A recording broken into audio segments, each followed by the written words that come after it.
অমাবস্যার রাতে কবরস্থানের মাটি কখনো খুঁড়তেনি। এই কথাটা গ্রামের সবাই জানত, শুধু জয়নাল জানত না, অথবা জেনেও মানেনি।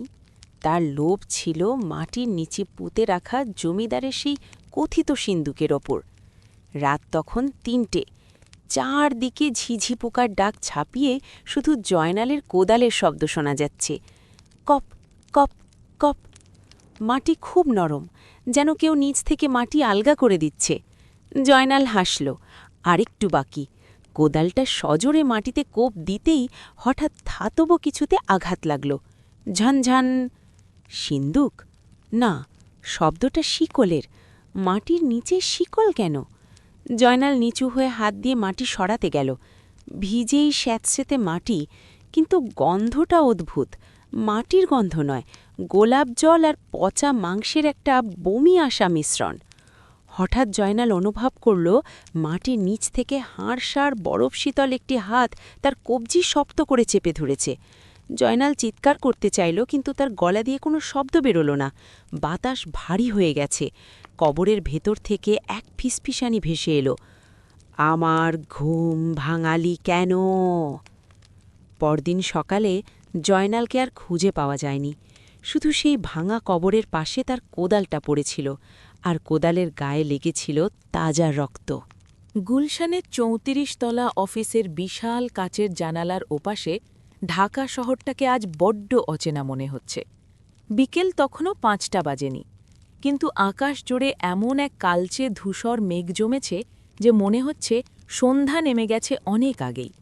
আরিফ আহমেদ তার ঘূর্ণায়মান চামড়ার চেয়ারে হেলান দিয়ে জানালার বাইরে তাকিয়েছিল।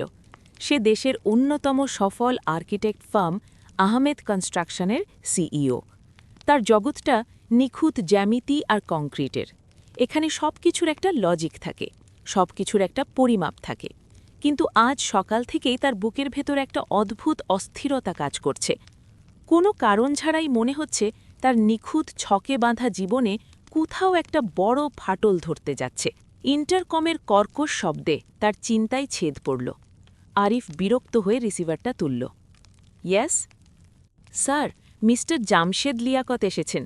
ওনার অ্যাপয়েন্টমেন্ট ছিল না, কিন্তু উনি বলছেন বিষয়টা অত্যন্ত জরুরি। ওনার হাতে একটা পুরনো ফাইল আছে। রিসেপশনিস্টের গলায় কিছুটা দ্বিধা। জামশেদ লিয়াকত নামটা আরিফের পরিচিত ঠেকল না। ওনাকে বলো আমি ব্যস্ত। স্যার, উনি বলছেন উনি আপনার দাদা মরহুম ইশতিয়াক চৌধুরীর পক্ষ থেকে এসেছেন। উনি এটাও বললেন ২৫ বছর অপেক্ষা করার পর আজ আর অপেক্ষা করা সম্ভব না। ইশতিয়াক চৌধুরী নামটা শোনা মাত্রই আরিফের মেরুদণ্ড সোজা হয়ে গেল। তার দাদা যান, রহস্যময় রাশভারী এক জমিদার, যার মৃত্যু হয়েছিল আরিফের জন্মের সময়। তাকে নিয়ে পরিবারে খুব একটা কথা হয় না, একটা অলিখিত নিষেধাজ্ঞা আছে। পাঠিয়ে দাও, আরিফ বলল। রিসিভারটা রাখার সময় তার হাতটা কি সামান্য কেঁপে উঠল। কয়েক মিনিটের মধ্যেই অফিসের স্বয়ংক্রিয় কাচের দরজা সরে গেল। ভেতরে প্রবেশ করলেন এমন একজন মানুষ যাকে এই ঝকঝকে আধুনিক কর্পোরেট অফিসে একদমই মানায় না। বয়স ৮০ কোঠায় হবে। পরনে ব্রিটিশ আমলের মতো ঢিলে ঢালা কালো কোট, চোখে মোটা ফ্রেমের চশমা, আর হাতে একটি জরাজীর্ণ চামড়া ব্রিফকেস। তার গায়ের চামড়া পুরনো পার্চমেন্ট কাগজের মতো কুচকানো।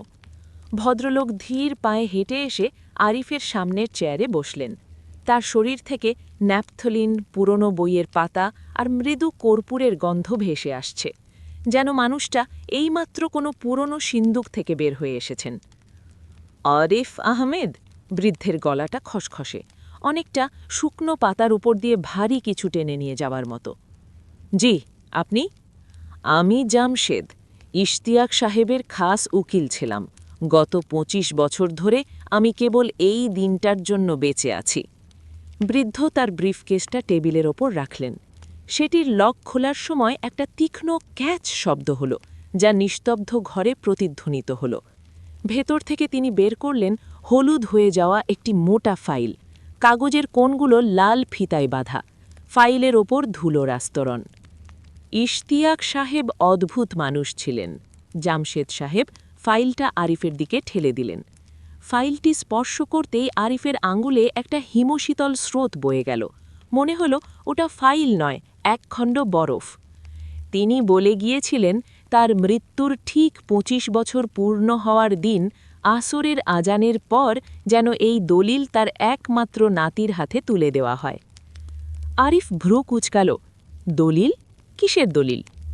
সন্ধ্যাপুরের পুরো এস্টেট, চৌধুরী ভিলা, সংলগ্ন ১৫ বিঘা আম বাগান, দিঘি এবং পেছনের পারিবারিক কবরস্থান। আরিফ অবিশ্বাস্য চোখে বৃদ্ধের দিকে তাকাল। সন্ধ্যাপুর এখন আর আগের মতো নেই, ওটা এখন পর্যটন এলাকা হচ্ছে। ১৫ বিঘা জমি মানে কয়েকশো কোটি টাকার সম্পত্তি। তার বর্তমান প্রজেক্টের লোন শোধ করেও হাতে বিশাল অঙ্ক থেকে যাবে। তার ঠোঁটের কোণে অজান্তেই একটা লোভাতুর হাসি ফুটে উঠল। আপনি সিরিয়াস? দাদাজান আমার নামে পুরো সম্পত্তি লিখে দিয়ে গেছেন? জামশেদ সাহেবের মুখে কোনো হাসি নেই। তার ঘোলাটে চোখ দুটো আরিফের চোখের মণি ভেদ করে যেন অন্তরাত্মা দেখছে। খুশি হওয়ার আগে উইলের শর্তগুলো পড়ে দেখুন মিস্টার আরিফ, সব দানের সাথে কিছু দায়ও থাকে। আরিফ দ্রুত হাতে ফাইলের বাঁধন খুলল।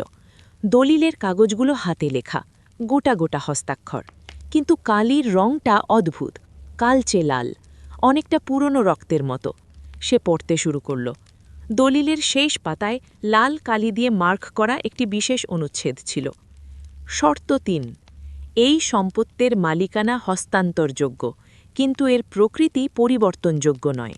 বিশেষত বাড়ির পশ্চিম পাশের সীমানা প্রাচীর এবং তৎসংলগ্ন নিষিদ্ধ ভূমি অর্থাৎ কবরস্থানের ১ ইঞ্চি মাটিও খোঁড়াখুঁড়ি করা যাবে না। ওই দেওয়াল কখনো মেরামত করা যাবে না। সূর্যাস্তের পর ওই সীমানার ওপাশে কোনো জীবিত মানুষ প্রবেশ করতে পারবে না। মনে রেখো, মাটি তার প্রাপ্য বুঝে নিতে জানে। যদি এই শর্ত ভঙ্গ হয় তবে আমার বংশের শেষ প্রদীপটুকুও নিভে যাবে। আরিফ শব্দ করে হেসে উঠল, হাসিটা তাচ্ছিল্যের। এটা কি কোনো জোক? বংশের প্রদীপ নিভে যাবে, নিষিদ্ধ ভূমি? দাদাজান কি হরর গল্পের ফ্যান ছিলেন? মিস্টার জামশেদ, একবিংশ শতাব্দীতে দাঁড়িয়ে এসব শর্তের কোনো আইনি ভিত্তি নেই। জমি আমার হলে আমি সেখানে রিসর্ট বানাবো নাকি সুইমিং পুল, সেটা আমার ব্যাপার। জামশেদ সাহেব উঠে দাঁড়ালেন। তার মুখটা পাথরের মতো শক্ত হয়ে গেছে। আইনি ভিত্তি নিয়ে আমি চিন্তিত নই সাহেব, আমি চিন্তিত আপনার প্রদীপ নিয়ে, মানে আপনার মেয়ে তুতুল। আরিফ রাগে দপ করে জ্বলে উঠল। আমার মেয়ের নাম মুখে আনবেন না। আপনি আপনার কাজ করেছেন, এখন আসতে পারেন। বৃদ্ধ পকেট থেকে একটি ভারী লোহার চাবি বের করলেন। চাবিটা সাধারণ নয়, প্রায় ৬ ইঞ্চি লম্বা, মোর্চে ধরা। চাবির মাথায় একটা অদ্ভুত নকশা, দেখলে মনে হয় কোনো মানুষের হাড় পেঁচিয়ে বানানো। তিনি শব্দ করে চাবিটা কাঁচের টেবিলের উপর রাখলেন। চাবিটা আপনার, তবে মনে রাখবেন কিছু দরজা বন্ধ থাকাই ভালো, খুললে আর বন্ধ করা যায় না। জামশেদ সাহেব দরজার দিকে পা বাড়ালেন। দরজার কাছে গিয়ে তিনি একবার থামলেন, না ফিরেই বললেন, সন্ধ্যাপুরের বাতাস এখন আর আগের মতো নেই, সাবধানে থাকবেন। রক্ত ডাকলে রক্তকে সাড়া দিতেই হয়। বৃদ্ধ চলে গেলেন, কিন্তু আরিফের অফিসের পরিবেশটা হঠাৎ পাল্টে গেল। এসি চলছে ২২ ডিগ্রিতে, কিন্তু আরিফ ঘামছে। জামশেদ সাহেব চলে যাওয়ার পরেও সেই ন্যাপথালিনের গন্ধটা রয়ে গেছে, তবে এখন তার সাথে যুক্ত হয়েছে আরেকটা কটু গন্ধ, ভিজে মাটির গন্ধ আর পচা ফুলের গন্ধ। আরিফ ফাইলটা ব্যাগে ভরল, মাথা ধরে গেছে। এসব কুসংস্কার ভাবলে চলবে না। এই প্রপার্টি তার ক্যারিয়ার বদলে দেবে। সে ব্যাগ গুছিয়ে অফিস থেকে বেরোবার জন্য উঠল, কিন্তু চাবিটা পকেটে নেওয়ার সময় তার মনে হলো লোহার চাবিটা অস্বাভাবিক গরম, যেন ওটা এতক্ষণ জ্বলন্ত আগুনে ছিল। রাত 10:30। আরিফের গুলশানের ডুপ্লেক্স অ্যাপার্টমেন্ট। ডিনারের পর আরিফ ড্রয়িং রুমে মীরাকে দলিলের কাগজগুলো দেখাচ্ছিল। মীরা প্রথমে অবাক হলেও পরে বেশ উত্তেজিত হয়ে পড়ল। আরিফ, এটা তো মিরাকল! আমরা সামনের মাসেই ওখানে যেতে পারি। তুতুল তো গ্রামের বাড়ি দেখার জন্য পাগল হয়ে যাবে। তবে বাড়িটার অবস্থা বোধহয় খুব একটা ভালো না, রেনোভেশন করতে হবে। আর আরিফ কথাটা শেষ করতে পারল না। তার 5 বছরের মেয়ে তুতুল তার ঘর থেকে গুটি গুটি পায়ে ড্রয়িং রুমে এলো। তার হাতে একটা পুতুল। তুতুলের চোখগুলো বড় বড়। সে এক দৃষ্টিতে বারান্দার কাঁচের স্লাইডিং ডোরের দিকে তাকিয়ে আছে। কি হয়েছে মা, ঘুমাওনি? মীরা তুতুলকে কোলে নেবার জন্য হাত বাড়াল। তুতুল মায়ের দিকে তাকাল না। সে আঙ্গুল তুলে অন্ধকার বারান্দার দিকে ইশারা করল। বাবা, ওই আঙ্কেলটা কে? আরিফ আর মীরা দুজনেই চমচু বারান্দার দিকে তাকালো। বাইরে ঘুটঘুটে অন্ধকার, বারান্দায় কেউ নেই, শুধু বৃষ্টির ফোঁটা কাঁচে বাড়ি খাচ্ছে। কে মা? কেউ তো নেই। ওই যে, তুতুলের গলাটা অস্বাভাবিক শান্ত। সাদা কাপড় পরা আঙ্কেলটা রেলিংয়ের উপর বসে আছে, ও আমাকে ডাকছে। আরিফের বুকের ভেতরটা ধক করে উঠল। জামশেদ সাহেবের সেই কথাটা মনে পড়ে গেল। আমি চিন্তিত আপনার প্রদীপ নিয়ে। কি বলছে আঙ্কেলটা? আরিফ অজান্তেই ফিসফিস করে জিজ্ঞেস করল। তুতুল বাবার দিকে তাকালো। বাচ্চার নিষ্পাপ মুখে এমন একটা অভিব্যক্তি ফুটে উঠল যা কোনো 5 বছরের বাচ্চার মুখে মানায় না। আঙ্কেল বলছে তুমি নাকি ওদের ঘরের চাবি চুরি করে এনেছ, ওটা ফেরত না দিলে ও আজ রাতে আমার সাথে খেলতে আসবে। ঠিক সেই মুহূর্তে সারা শহরে লোডশেডিং হল। দপ করে নিভে গেল ঘরের সব আলো। অন্ধকারের মধ্যে আরিফ স্পষ্ট শুনতে পেল ড্রয়িং রুমের কাঁচের টেবিলে রাখা সেই ভারী লোহার চাবিটা ঝনঝন করে কেঁপে উঠল, যেন অদৃশ্য কোনো হাত ওটা উঠিয়ে নিতে চাইছে। বাইরে তখন প্রচণ্ড শব্দে বাজ পড়ল। সেই বিদ্যুতের ঝলকানিতে আরিফ এক মুহূর্তের জন্য দেখল বারান্দার কাঁচের ওপাশে সত্যি সত্যি কেউ একজন দাঁড়িয়ে আছে। তার সারা শরীর সাদা কাফনে মোড়ানো, আর যেখানে মুখ থাকার কথা সেখানে কেবল শকুনের মতো খুপলে খাওয়া কালো অন্ধকার। ঢাকা থেকে সন্ধ্যাপুরের দূরত্ব খুব বেশি না হলেও বিকেলের আকাশটা আজ বড্ড দ্রুত কালো হয়ে আসছে। হাইওয়ে ছেড়ে গাড়িটা যখন গ্রামের সরু রাস্তায় নামল তখন ঘড়িতে সময় 5:45, কিন্তু বাইরের দিকে তাকালে মনে হয় সন্ধ্যা নেমে গেছে অনেক আগেই। আরিফ স্টিয়ারিংয়ের শক্ত হাতে গ্রিপ করে আছে। রাস্তার অবস্থা শোচনীয়। পিচ উঠে গিয়ে ইটের খোয়া বেরিয়ে পড়েছে। গাড়ির চাকা গর্তে পড়লেই পুরো চেসিসটা কেঁপে উঠছে। দুপাশে দিগন্তজোড়া ফসলের মাঠ থাকার কথা, কিন্তু অদ্ভুতভাবে এখানে রাস্তার দুপাশেই ঘন জঙ্গল। আকাশমণি আর শিশু গাছের ডালগুলো রাস্তার উপর এমনভাবে ঝুঁকে আছে যেন তারা একে অপরের সাথে গোপন কোনো ষড়যন্ত্রে লিপ্ত। গাড়ির পেছনের সিটে তুতুল ঘুমে কাদা, তার মাথাটা মায়ের কোলে। মীরা জানলা দিয়ে বাইরে তাকিয়ে আছে, তার চোখে মুখে স্পষ্ট দুশ্চিন্তার ছাপ। আরিফ, মীরার গলাটা একটু কাঁপা কাঁপা শোনাল। আমরা কি ঠিক রাস্তায় আছি? গত আধ ঘন্টায় আমি কোনো মানুষজন বা দোকানপাট দেখলাম না। আরিফ ড্যাশবোর্ডের জিপিএস স্ক্রিনটার দিকে তাকালো। সেখানে একটা লাল রঙের বৃত্ত ঘুরছে। No signal. নেটওয়ার্ক নেই, আরিফ বিরস মুখে বলল। তবে জামশেদ সাহেবের দেওয়া ম্যাপ অনুযায়ী আমরা ঠিক পথেই আছি। আর মাত্র 3 কিলোমিটার, সামনেই একটা পুরনো কালভার্ট পড়ার কথা। গাড়িটা আরও কিছু দূরে গেল। হেডলাইটের তীব্র আলো অন্ধকার চিরে সামনে পড়ছে। হঠাৎ আরিফ দেখল বাতাস নেই, অথচ রাস্তার পাশের বাঁশঝাড়গুলো অস্বাভাবিকভাবে দুলছে। মনে হচ্ছে কেউ একজন বাঁশঝাড়ের ভেতর দিয়ে দৌড়ে গাড়ির সমান গতিতে এগোচ্ছে। কিছু দেখলে? মীরা ফিসফিস করে বলল।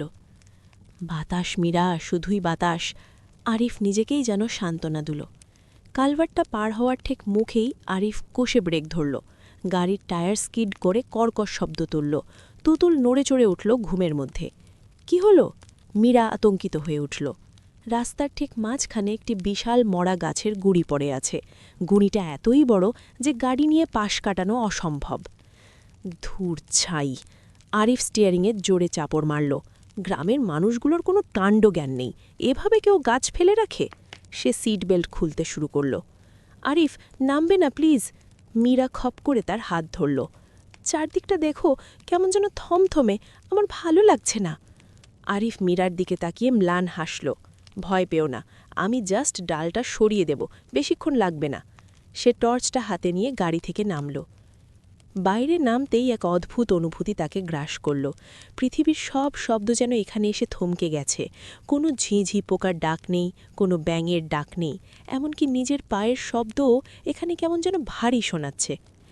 আরিফ গুড়িটার কাছে এগিয়ে গেল। কাঠটা ভেজা এবং পিচ্ছিল। সে টর্চটা মুখে কামড়ে ধরে 2 হাত দিয়ে গুড়িটা ধাক্কা দিতে শুরু করল। কাঠটা নড়ছে না। আরিফ শরীরের সব শক্তি দিয়ে আবার ধাক্কা দিল। এবার একটু সরল। ঠিক তখনই আরিফের মনে হলো তার ঠিক ঘাড়ের কাছে কেউ এসে দাঁড়িয়েছে। খুব কাছে, এত কাছে যে সে চামড়ার উপর একটা হিমশীতল নিঃশ্বাস অনুভব করতে পারছে। নিঃশ্বাসটার গন্ধ পচা ফুলের মতো। আরিফ জমে গেল। সে আর নড়তে পারছে না। তার ষষ্ঠনেন্দ্রিয় চিৎকার করে বলছে, পেছনে তাকিও না, তাকালেই বিপদ। কে? আরিফ সাহস সঞ্চয় করে চিৎকার করে উঠল এবং ঝট করে পেছনে ঘুরল। কেউ নেই, শুধু টর্চের আলোয় রাস্তার পাশের ঘন জঙ্গল। কিন্তু জঙ্গলের ভেতর থেকে একজোড়া চোখ কি জ্বলজ্বল করে উঠল না? নাকি ওটা কোনো শেয়ালের চোখ? আরিফ আর দেরি করল না। সে কোনো মতে গুঁড়িটা রাস্তার একপাশে ঠেলে দিয়ে দৌড়ে গাড়িতে উঠে দরজার লক করে দিল। তার বুকটা হাঁপড়ের মতো ওঠানামা করছে। কি হয়েছে আরিফ? তুমি ওভাবে দৌড়ে এলে কেন? মীরা প্রায় কেঁদে ফেলার মতো অবস্থা। কিছু না, চলো এখান থেকে জলদি বের হতে হবে। আরিফ অ্যাক্সেলারেটরে চাপ দিল। অবশেষে যখন তারা চৌধুরী ভিলার প্রধান ফটকে পৌঁছল, তখন রাত 7টা। বাড়িটা দেখার প্রথম অনুভূতি হল বিষাদ। বিশাল সীমানা কাচির ঘিরে রেখেছে প্রায় 15 বিঘা জমি। গেটটা লোহার, তাতে মরিচা ধরে অদ্ভুত সব নকশা তৈরি হয়েছে। গেটের দুপাশে দুটি পাথরের সিংহমূর্তি, যাদের একটার মাথা ভেঙে পড়ে আছে মাটিতে। পুরো বাড়িটা অন্ধকারের মধ্যে একটা অতিকায় মৃত জন্তুর মতো দাঁড়িয়ে আছে। আরিফ হর্ন বাজাল। দীর্ঘ এবং কর্কশ শব্দ প্রতিধ্বনিত হল জনমানবহীন চত্বরে। দারোয়ান নেই? আরিফ বিড়বিড় করল। সে গাড়ি থেকে নামতে যাবে, ঠিক তখনই ক্যাচ ক্যাচ। বাতাস নেই, কেউ ধাক্কাও দিল না, অথচ বিশাল ভারী লোহার গেটটা ধীর গতিতে দুপাশে খুলে গেল। মরিচা ধরা কবজার সেই শব্দটা রাতের নিস্তব্ধতায় কানে তীরের মতো বিঁধল। আরিফ ঠোক গিলল। গেটটা কি অটোমেটিক? না, এই জঞ্জালের মধ্যে অটোমেটিক গেট থাকার প্রশ্নই আসে না। তাহলে? সে কোনো কথা না বলে গাড়ি ভেতরে ঢুকিয়ে দিল। গাড়ি থামল পুরনো আমলের বিশাল এক পোর্টিকোর নিচে। গাড়ি থামতেই তুতুল ঘুমে জেগে উঠল। সে চোখ কচলাতে কচলাতে বলল, বাবা, ওই দাদুভাইটা আমাদের জন্য দাঁড়িয়ে আছে। আরিফ আর মীরা চমকে সামনে তাকালো। সিঁড়ির অপর অন্ধকারের মধ্যে সত্যিই একজন দাঁড়িয়ে আছে, হাতে একটি হ্যারিকেন। আরিফ আর মীরা গাড়ি থেকে নামল। মানুষটি ধীরে ধীরে আলোয় এগিয়ে এলো। উচ্চতা প্রায় 6 ফুট, বয়স 70-এর কোঠায়, পরনে ধবধবে সাদা পাঞ্জাবি আর লুঙ্গি, মুখ ভর্তি সাদা দাড়ি। কিন্তু আরিফের দৃষ্টি আটকে গেল মানুষটির চোখের দিকে। চোখ দুটো পাথর, সম্পূর্ণ সাদা, কোনো মণি নেই, ছানি পড়া ঘোলাটে চোখ, যা দেখলে বুকের ভেতরটা কেঁপে ওঠে। কে? আরিফ জিজ্ঞেস করল। গলাটা শুকিয়ে কাঠও। বৃদ্ধ হাসলেন। হাসিটা অদ্ভুত, যেন সে অনেক বছর পর কোনো পুরনো কৌতুক মনে করেছেন। আমি রহিম, এই মাটির পাহারাদার। রক্তের গন্ধ আমি অনেক দূর থেকে পাই দাদুভাই। আমি জানতাম ইশতিয়াক সাহেবের রক্ত আজ ফিরে আসবে। আরিফ অবাক হল। আপনি আমাকে দেখতে পাচ্ছেন না, কিন্তু চিনলেন কি করে? রহিম চাচা তার ঘোলাটে চোখ দুটো আরিফের দিকে ফেরালেন। মনে হল তিনি অন্ধকারের ভেতর দিয়েও আরিফের অন্তরাত্মা দেখতে পাচ্ছেন। চোখ তো শুধু চামড়ার উপরের জিনিস দেখে দাদু ভাই, আমি দেখি মন দিয়ে আর শুনি কান দিয়ে। যেমন এই যে তোমার মেয়েটা এখন গাড়ির পেছনের সিটে বসে তার পুতুল খুঁড়ছে। আরিফ চমকে পেছনের দিকে তাকাল। সত্যি, তুতুল সিটের নিচে ঝুঁকে তার পুতুলটা খুঁড়ছে। এই লোক জানল কি করে? ভেতরে চলুন, আরিফ বলল। আমরা খুব ক্লান্ত। চলো, তবে মনে রেখো, এই বাড়িতে ঢোকার অনুমতি শুধু তোমাদেরই আছে। তোমাদের সাথে করে যারা ছায়ার মতো এসছে তাদের নেই। মানে? আরিফ বিরক্ত হল। আমাদের সাথে আর কেউ নেই? রহিম চাচা কোনো উত্তর দিলেন না। তিনি হ্যারিকেনটা উঁচিয়ে ধরলেন। চাবিটা কি এনেছ, নাকি ওটাও ওরা পথিমধ্যে কেড়ে নেওয়ার চেষ্টা করেছিল? আলিফ পকেটে হাত দিল। সেই লোহার চাবিটা এখনও গরম। তারা রহিম চাচার পিছু পিছু বাড়ির ভেতরে ঢুকল। প্রধান দরজা দিয়ে ঢোকার সাথে সাথে এক অদ্ভুত গন্ধ তাদের নাকে লাগল। ন্যাপথালিন, পুরনো ধুলো আর কাঁচা গোলাপ জল, ঠিক যেমন কোনো কবরে লাশ নামানোর সময় পাওয়া যায়। হলরুমটা বিশাল, মাঝখানে একটা ঝাড়বাতি ঝুলছে, যাতে মাকড়সার জাল জমে ধূসর হয়ে গেছে। দেওয়ালে টাঙানো ইশতিয়াক চৌধুরীর বিশাল অয়ের পেইন্টিং। ছবির চোখগুলো এমনভাবে আঁকা যেন ঘরের যে কোণ দিয়েই দাঁড়ানো হোক না কেন, মনে হবে তিনি তাকিয়ে আছেন। রহিম চাচা লাঠিতে ভর দিয়ে সিঁড়ির দিকে এগোতে লাগলেন। তার লাঠির ঠুক ঠুক শব্দটা খালি বাড়িতে প্রতিধ্বনিত হতে লাগল। দোতলার পূবের ঘরটা তোমাদের জন্য, ওটা নিরাপদ। আরিফ জিজ্ঞেস করল, আর বাকি ঘরগুলো? রহিম চাচা সিঁড়ির মাঝখানে থমকে দাঁড়ালেন। তিনি আস্তে আস্তে ঘাড় ফেরালেন। হ্যারিকেনের আলো নিচ থেকে তার মুখে পড়ায় তাকে ভয়াবহ দেখাচ্ছে। পশ্চিমের বারান্না আর তার সংলগ্ন ঘরটা। রহিম চাচার গলাটা ফিসফিসি হয়ে গেল। ওখানে একটা তালা দেওয়া আছে, ওই তালা কখনো খোলার চেষ্টা করবে না। কেন? আরিফের প্রশ্ন। কারণ ওটা শুধু একটা ঘর নয়, ওটা হলো সীমানা, ওপাশেই কবরস্থান, আর কবরের বাসিন্দারা আলো পছন্দ করে না। শুনুন, আরিফ এবার কঠোর হলো। আমি এই বাড়ির মালিক, আমি ইঞ্জিনিয়ার, আমি কুসংস্কারে বিশ্বাস করি না। কাল সকালেই আমি পুরো বাড়ি সার্ভে করব। রহিম চাচা করুণ চোখে আরিফের দিকে তাকালেন, যদিও তিনি অন্ধ।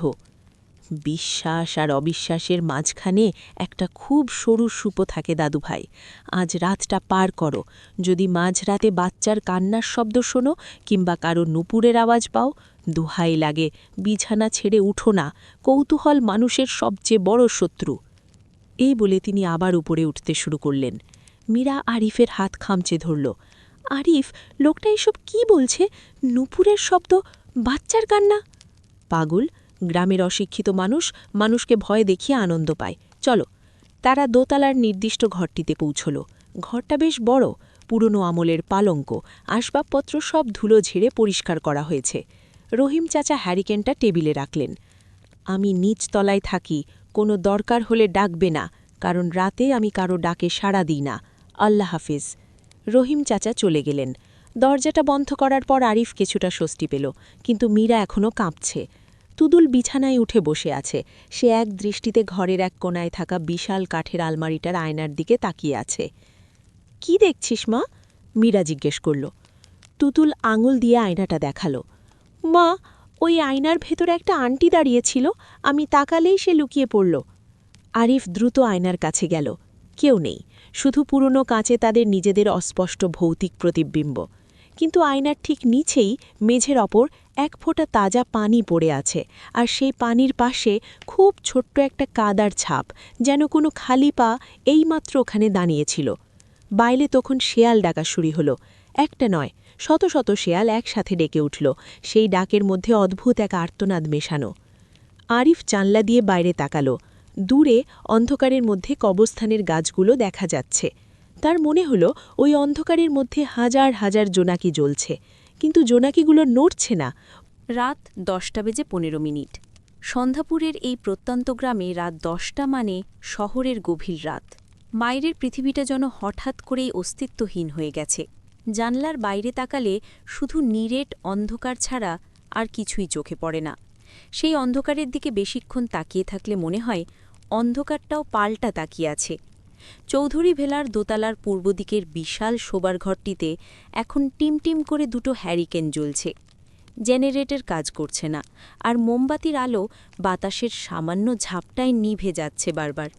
ঘরের দেয়ালগুলো অনেক উঁচু, প্রায় 15 ফুট। সেই উঁচু সিলিংয়ের কড়িকাঠে হ্যারিকেনের আলো পৌঁছাচ্ছে না, ফলে ছাদটা এক বিশাল কালো গহ্বর বলে মনে হচ্ছে।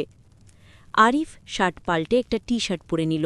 ভ্যাপসা গরম, ঘরের ভেতর বাতাস চলাচল করছে না বললেই চলে, অথচ জানলা খুলতে সাহস হচ্ছে না। বাইরে শেয়ালের ডাক আর ঝিঝি পোকার কর্কশ শব্দ মিলে এক অসহ্য সিম্ফনি তৈরি করেছে। মীরা ল্যাগেজ থেকে বিছানার চাদর বের করে পাচ্ছে, তার হাতগুলো সামান্য কাঁপছে। আরিফ সেটা লক্ষ্য করল, কিন্তু কিছু বলল না। তুতুলকে অনেক কষ্টে খাওয়ানো হয়েছে। মেয়েটা এখন বিশাল পালঙ্কটার এক কোণায় গুটিসুটি মেরে বসে আছে। তার কোলে সেই পুরনো পুতুলটা। তুতুলের চোখগুলো অস্বাভাবিক রকমের সজাগ। সে বারবার ঘরের এ প্রান্ত থেকে ও প্রান্তে তাকাচ্ছে, যেন সে এমন কিছু দেখতে পাচ্ছে যা আরিফ বা মীরা দেখতে পাচ্ছে না। আরিফ? মীরা হঠাৎ থেমে গেল। চাদরটা তার হাতেই ধরা রইল। সে জোরে জোরে কয়েকবার শ্বাস নিল। তুমি কি গন্ধটা পাচ্ছ? আরিফ পানির বোতল খুলছিল। সে থমকে গেল। কিসের গন্ধ? সেই পুরনো ন্যাপথলিনের গন্ধ? না। মীরা মাথা নাড়ল। তার কপালে চিন্তার ভাঁজ। ন্যাপথলিন না, গন্ধটা খুব খুব মিষ্টি, আবার কেমন যেন দম বন্ধ করা, অনেকটা দামি আতর বা গোলাপ জলের মতো, ঠিক যেমন... মীরা কথাটা শেষ করতে পারল না। যেমন কি? যেমন কেউ মারা গেলে কাফনের কাপড়ে মাখানো হয়, কর্পূর আর গোলাপ জল মেশানো সেই গন্ধটা। আরিফ হাসার চেষ্টা করল, কিন্তু হাসিটা তার ঠোঁট পর্যন্ত পৌঁছাল না। মীরা, প্লিজ, তুমি বেশি ভাবছ। এটা গ্রামের বাড়ি, হয়তো রহিম চাচা আসার সময় আতর মেখে এসেছিলেন। উনি তো হুজুর টাইপের মানুষ, ওই গন্ধটাই রয়ে গেছে। আরিফ, রহিম চাচা চলে গেছেন প্রায় ১.৫ ঘণ্টা আগে। মীরার গলার স্বর উঁচুতে উঠে গেল। আর গন্ধটা তখন ছিল না, এটা এইমাত্র শুরু হলো। তুমি কি সত্যি পাচ্ছ না? আরিফ এবার সিরিয়াস হল। সে নাক টেনে বাতাসের গন্ধ নেওয়ার চেষ্টা করল। প্রথমে সে কিছুই পেল না, শুধু ধুলো আর ভ্যাপসা গরমের গন্ধ। তারপর খুব সূক্ষ্ম একটা ঘ্রাণ তার নাকে ধাক্কা দিল। মিষ্টি, তীব্র মিষ্টি, কাশ্মীরি গোলাপ আর তাজা কর্পূরের গন্ধ। গন্ধটা এতই কড়া যে আরিফের মাথাটা সামান্য ঝিমঝিম করে উঠল। মনে হচ্ছে ঘরের কোনায় কেউ ১ বোতল আতর ঢেলে দিয়েছে। পাচ্ছি, আরিফ স্বীকার করল। হয়তো জানলার ফাঁক দিয়ে বাইরে থেকে আসছে। গ্রামে অনেক ধরনের বুনো ফুল ফোটে রাতে, হাসনোহেনা বা কামিনী ফুলের গন্ধ হবে। মীরা আশ্বস্ত হতে পারল না। সে অস্থিরভাবে পায়চারি করতে শুরু করল। হাসনোহেনার গন্ধ এমন হয় না আরিফ, আর এটা বাইরে থেকে আসছে না, এটা ঘরের ভেতর থেকে আসছে। মনে হচ্ছে গন্ধটার উৎস আমাদের খুব কাছে। হঠাৎ নিস্তব্ধতা ভেঙে তুতুলের খিলখিল হাসির শব্দ ভেসে এল। হাসিটা মিষ্টি, কিন্তু এই পরিবেশে সেটা বাজনার মতো কানে বিঁধল। তুতুল বিছানার ওপর দাঁড়িয়ে পড়েছে। সে ঘাড় উঁচু করে সিলিংয়ের দিকে তাকিয়ে আছে। বাবা, দেখো, আঙ্কেলটা স্পাইডারম্যানের মতো ঝুলে আছে। আরিফ আর মীরা বিদ্যুৎ গতিতে ওপরে তাকালো। হ্যারিকেনের আলো সেখানে পৌঁছাচ্ছে না। আবছা অন্ধকারের মধ্যে ঝুলন্ত ফ্যান আর মাকড়সার জালের জঞ্জাল দেখা যাচ্ছে। কেউ নেই মা, ওটা মাকড়সার জাল। মীরা দৌড়ে গিয়ে তুতুলকে জড়িয়ে ধরল। তার শরীর ঠকঠক করে কাঁপছে। তুতুল মায়ের বুকে মুখ ঘষতে ঘষতে বলল, এখন নেই। তোমরা তাকাতেই সে ছায়ার মধ্যে লুকিয়ে পড়ল। মা, আঙ্কেলটার গায়ে খুব সুন্দর গন্ধ, ঠিক ওই ফুলটার মতো যেটা আমরা দাদাজানের কবরে দিয়েছিলাম। আরিফের মেরুদণ্ড দিয়ে একটা ঠান্ডা স্রোত নেমে গেল। দাদাজানের কবরে ফুল দেওয়ার ঘটনা তো ঢাকায় ঘটেছিল, আর তখন তুতুলের বয়স ছিল মাত্র ২। ওর তো মনে থাকার কথা না। আর গন্ধের ব্যাপারটা, তুতুলও একই গন্ধ পাচ্ছে। আরিফ লক্ষ্য করল বাতাসের গন্ধটা বদলাতে শুরু করেছে। এতক্ষণ ছিল আতর আর গোলাপ জল, কিন্তু এখন সেই মিষ্টি গন্ধটা পচে যাচ্ছে। এখন বাতাস ভারী হয়ে উঠছে। কাঁচা মাটি খোঁড়ার গন্ধ, সাথে পচা মাংসের একটা বমি উদ্রেক করা দুর্গন্ধ, যেন ঘরের মেঝের নিচেই কোনো পুরনো লাশ পড়ছে। আরিফ, আমি থাকব না এখানে, মীরা কেঁদে ফেলল। চলো আমরা গাড়িতে গিয়ে বসে থাকি, তাও এই ঘরে থাকব না। পাগলামি করো না মীরা, বাইরে ঘুটঘুটে অন্ধকার, অচেনা জায়গা, গাড়ি পর্যন্ত যেতে যেতেই পথ হারাবো। শান্ত হও। আরিফ উঠে গিয়ে জানলার কাছে গেল। সে জানলাটা একটু ফাঁক করে দেখতে চায় গন্ধটা বাইরে থেকে আসছে কিনা। জানলা ফাঁক করতেই এক ঝলক গরম বাতাস মুখে লাগল।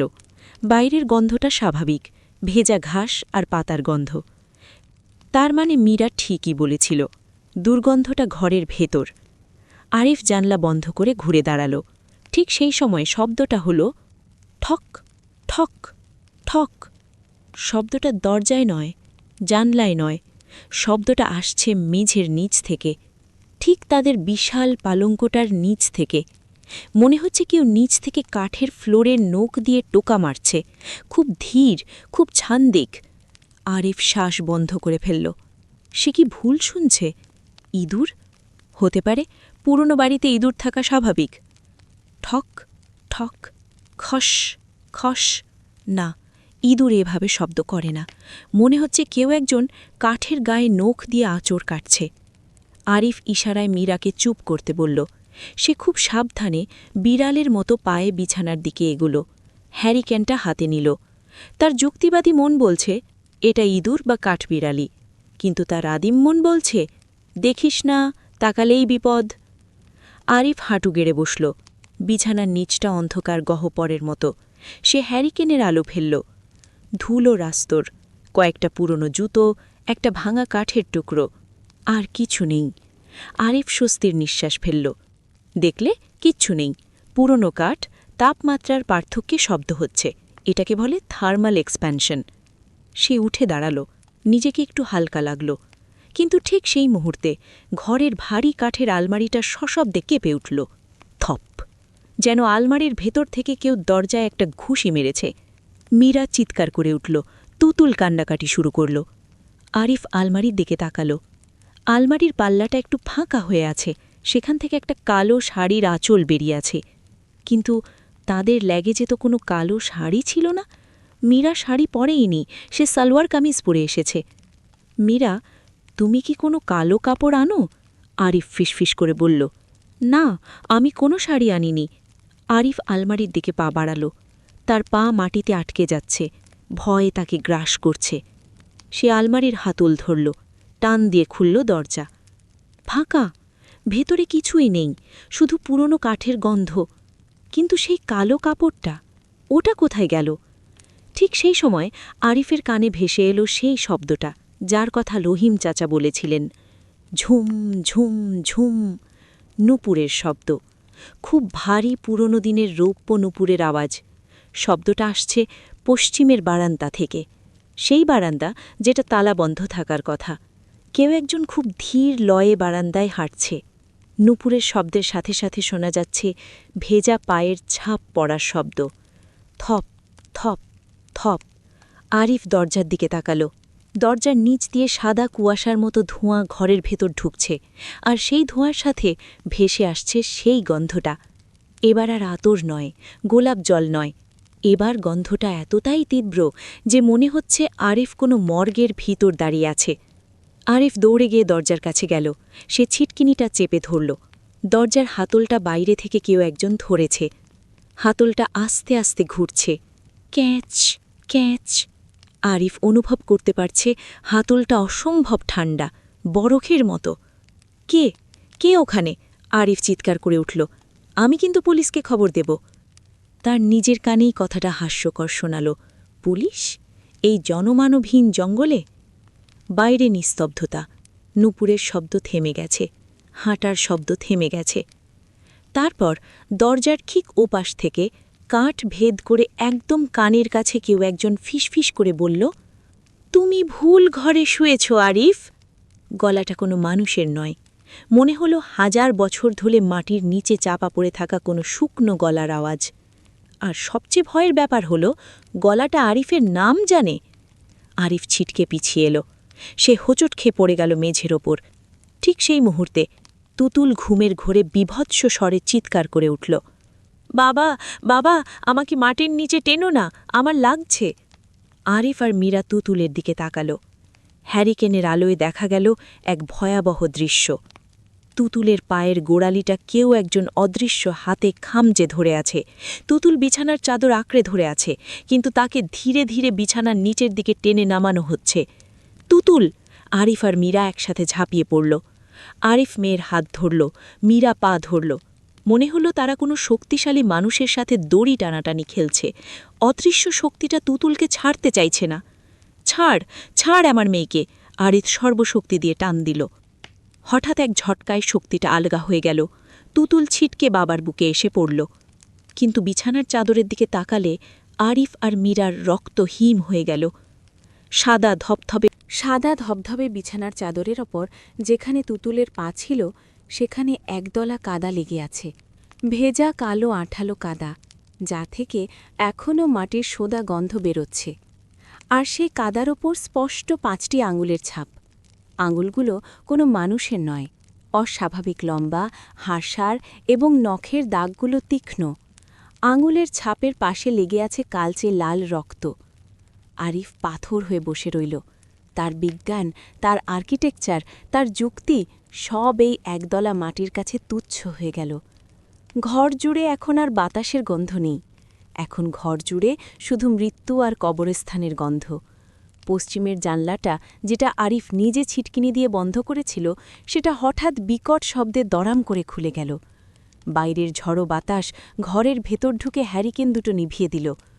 ঘর এখন ঘুটঘুটে অন্ধকার। সেই অন্ধকারের ভেতর থেকে ঘরের ঠিক মাঝখান থেকে শোনা গেল অনেকগুলো মানুষের সমস্বরে নিঃশ্বাস ফেলার শব্দ। হু হু হু হু।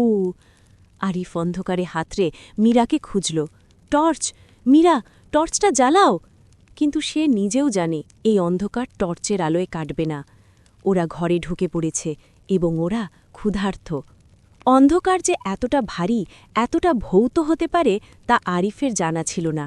হ্যারিকেন দুটো নিভে যাওয়ার পর ঘরের ভেতরের অন্ধকার যেন তরল আলকাতরার মতো তাদের গায়ের উপর লেপটে গেছে। সেই অন্ধকারে আরিফ নিজের হাতটাও দেখতে পাচ্ছে না, কিন্তু সে অনুভব করতে পারছে এই ঘরে তারা তিনজন ছাড়াও চতুর্থ কেউ আছে।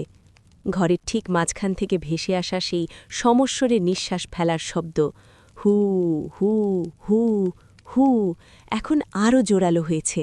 শব্দটা কোনো নির্দিষ্ট দিক থেকে আসছে না, মনে হচ্ছে চারপাশের দেয়ালগুলোই নিজে শ্বাস নিচ্ছে। ঘরের তাপমাত্রা এক ধাক্কায় অন্তত 10 ডিগ্রি কমে গেছে। আরিফের ঘাড়ের পেছনে লোমগুলো দাঁড়িয়ে আছে, আদিম এক ভয় তার শিরা উপশিরায় ঠান্ডা স্রোত বইয়ে দিচ্ছে। মীরা, তুতুলকে ছাড়বে না, একদম ছাড়বে না! আরিফ অন্ধকারে চিৎকার করে উঠল। তার গলা চিরে বের হওয়া শব্দটা নিজের কাছেই অচেনা লাগল। মীরা, আমি পারছি না, আমার হাত অবশ হয়ে আসছে, তুতুলকে ওরা টেনে নিয়ে যাচ্ছে। মীরার গলার স্বর কান্নায় ভেঙে পড়ল। তুতুলের কোনো সার শব্দ নেই। মেয়েটা হয়তো ভয়ে জ্ঞান হারিয়েছে, অথবা... আরিফ সেই চিন্তাটা মাথা থেকে ঝেড়ে ফেলল। সে মেঝের ওপর হাত রেখে আর মোবাইলটা খুঁড়ছে। তার হাত কাঁপছে, গলা শুকিয়ে কাঠ হয়ে গেছে। অবশেষে তার আঙুলের শক্ত মেটালিক স্পর্শ লাগল। মোবাইল। সে দ্রুত পাওয়ার বাটনে চাপ দিল। মোবাইলের ফ্ল্যাশলাইটের তীব্র সাদা আলো অন্ধকারের বুক চিরে জ্বলে উঠল। আলো জ্বলতেই আরিফ যা দেখল তাতে তার রক্ত হিম হয়ে গেল। তুতুল বিছানার মাঝখানে নেই, সে বিছানার ঠিক শেষ প্রান্তে ঝুলে আছে। মীরা তার 2 হাত ধরে প্রাণপণে টানছে, আর তুতুল এই পা দুটো শূন্যে ভাসছে। কিন্তু অদ্ভুত ব্যাপার হল, তুতুলের পায়ের গোড়ালিতে কেউ ধরে নেই, অথচ তার পায়ের চামড়া ডাবিয়ে আছে, যেন কোনো অদৃশ্য লোহার থাবা তাকে মাটির দিকে টেনে নামাচ্ছে। ধরো মীরা, আর একটু!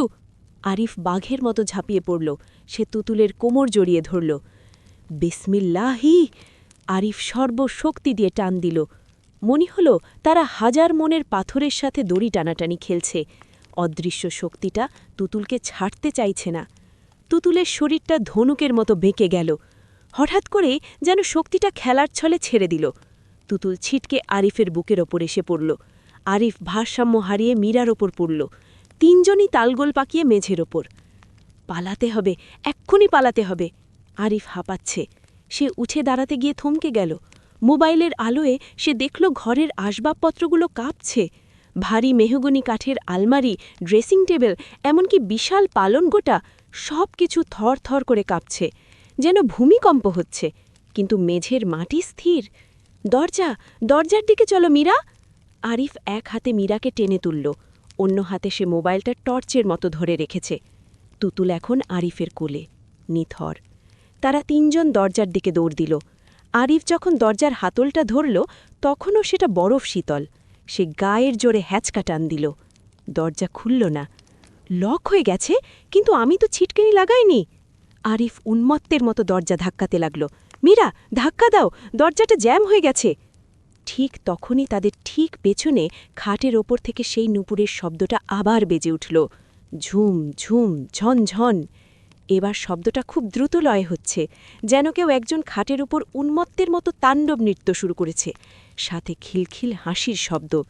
সেই হাসিটা তুতুলের হাসির মতো, কিন্তু তাতে মিশে আছে 100 বছরের হিংস্রতা। আরিফ পেছনে তাকানোর সাহস পেল না। সে জানে তাকালেই মৃত্যু। সে তার কাঁধ দিয়ে দরজায় সজোরে ধাক্কা দিল। 1 বার, 2 বার। তৃতীয় ধাক্কায় পুরনো কাঠের দরজার কবজা মড় করে ভেঙে গেল। দরজাটা খুলে গেল। তারা তিনজন করিডরে ছিটকে পড়ল। চৌধুরী ভিলার দোতলার এই করিডরটা আরিফের চেনা। লম্বায় 50 ফুট হবার কথা, কিন্তু এখন মোবাইলের আলোয় মনে হচ্ছে করিডরটা অনন্তকাল ধরে চলে গেছে। করিডরের দুপাশের দেয়ালের ছবিগুলো, যেখানে তাদের পূর্বপুরুষদের পোর্ট্রেট ছিল, সেগুলো এখন আর স্থির নেই।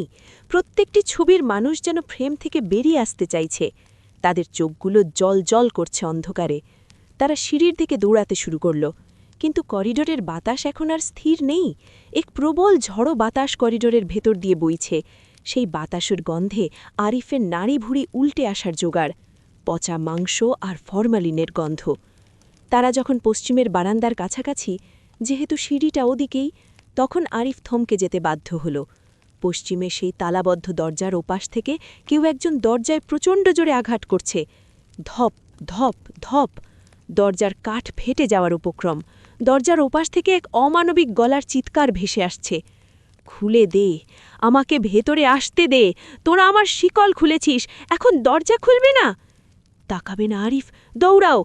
মীরা চিৎকার করে উঠল। তার শাড়ি ছিঁড়ে গেছে, চুল এলোমেলো। সে এখন আর সেই শহরে মার্জিত নারী নেই, সে এখন সন্তান রক্ষায় মত্ত এক মা। তারা সিঁড়ি দিয়ে নামতে শুরু করল। পুরনো কাঠের সিঁড়ি তাদের পায়ের চাপে ক্যাচ ক্যাচ শব্দ করছে। আরিফের মনে হচ্ছে সিঁড়িটা শেষই হচ্ছে না, নামছে তো নামছেই। সিঁড়ির ধাপগুলো যেন রাবারের মতো লম্বা হয়ে যাচ্ছে। দ্রুত মীরা, দ্রুত! নিচতলায় পৌঁছতেই তারা দেখল প্রধান দরজাটা হাঁ করে খোলা। যে দরজা তারা নিজেরা বন্ধ করেছিল, যে দরজায় লোহার খিল লাগানো ছিল, সেটা এখন খোলা। বাইরের ঝড়ো বাতাস আর বৃষ্টির ছাঁট ভেতরে ঢুকছে। হলরুমের বিশাল ঝাড়বাতিটা পেন্ডুলামের মতো দুলছে, আর তার কাঁচে লাগা টুংটাং শব্দ হচ্ছে। বেরো, বেরো! আরিফ মীরাকে ঠেলে দিল। তারা যখন প্রধান দরজা দিয়ে বেরোচ্ছে, তখন আরিফের মনে হল হলরুমের অন্ধকারের ভেতর থেকে রহিম চাচা তাদের দিকে তাকিয়ে আছেন। কিন্তু রহিম চাচার হাতে হ্যারিকেন নেই। তার সারা শরীরে আগুন জ্বলছে। তিনি জ্বলন্ত শরীর নিয়ে দাঁড়িয়ে আছেন, কিন্তু তার মুখে কোনো যন্ত্রণার ছাপ নেই। তিনি হাসছেন। আরিফ মাথা ঝেড়ে ফেলল। হ্যালুসিনেশন, সব হ্যালুসিনেশন। বাইরে বেরোতেই মুষলধারে বৃষ্টি তাদের স্বাগত জানালো, সাথে বিদ্যুৎ চমকানো। সেই বিদ্যুতের আলোয় আরিফ দেখল পুরো বাগানটা পানিতে থই থই করছে। কিন্তু পানিটা ঘোলা নয়, পানিটা কালচে লাল, যেন আকাশ থেকে বৃষ্টির বজলে রক্ত পড়ছে। মাটির সোঁদা গন্ধ এখন অসহ্য হয়ে উঠেছে। তারা দৌড়ে গাড়ির কাছে গেল। আরিফ পকেট হাতালল। চাবি? চাবি নেই। আরিফের বুকের ভেতরটা ফাঁকা হয়ে গেল। চাবি? চাবি তো ঘরে ফেলে এসেছি। না! মীরা আর্তনাদ করে উঠল। আরিফ, স্পেয়ার কি? তোমার ওয়ালেটে স্পেয়ার কি আছে? আরিফ কাঁপতে কাঁপতে পকেট থেকে ওয়ালেট বের করল। তার ক্রেডিট কার্ডের ফাঁকে লুকানো একটা পাতলা প্লাস্টিকের স্মার্ট কি। সে রিমোট চাপল। Beep beep! গাড়ির ইন্ডিকেটর লাইট জ্বলে উঠল। এই সামান্য শব্দটাকেই মনে হল পৃথিবীর সবচেয়ে মধুর সুর। তারা দ্রুত গাড়ির ভেতরে ঢুকে দরজা লক করে দিল। বাইরের জগতের সাথে সম্পর্ক ছিন্ন হওয়া মাত্রই একটা সাময়িক স্বস্তি ফিরে এলো। গাড়ির ভেতরটা নিরাপদ, পরিচিত গন্ধ, পরিচিত পরিবেশ। বৃষ্টির শব্দ এখানে অনেক কম। স্টার্ট দাও, জলদি স্টার্ট দাও! মীরা তুতুলকে সিট বেল্ট পরাতে পরাতে বলল। তুতুল এখনও জ্ঞানহীন। আরিফ ইগনিশন ব্যাটন প্রেস করল।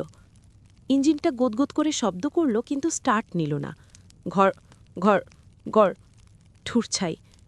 আরিফ আবার বাটন চাপল। আবার সেই শব্দ। Battery down?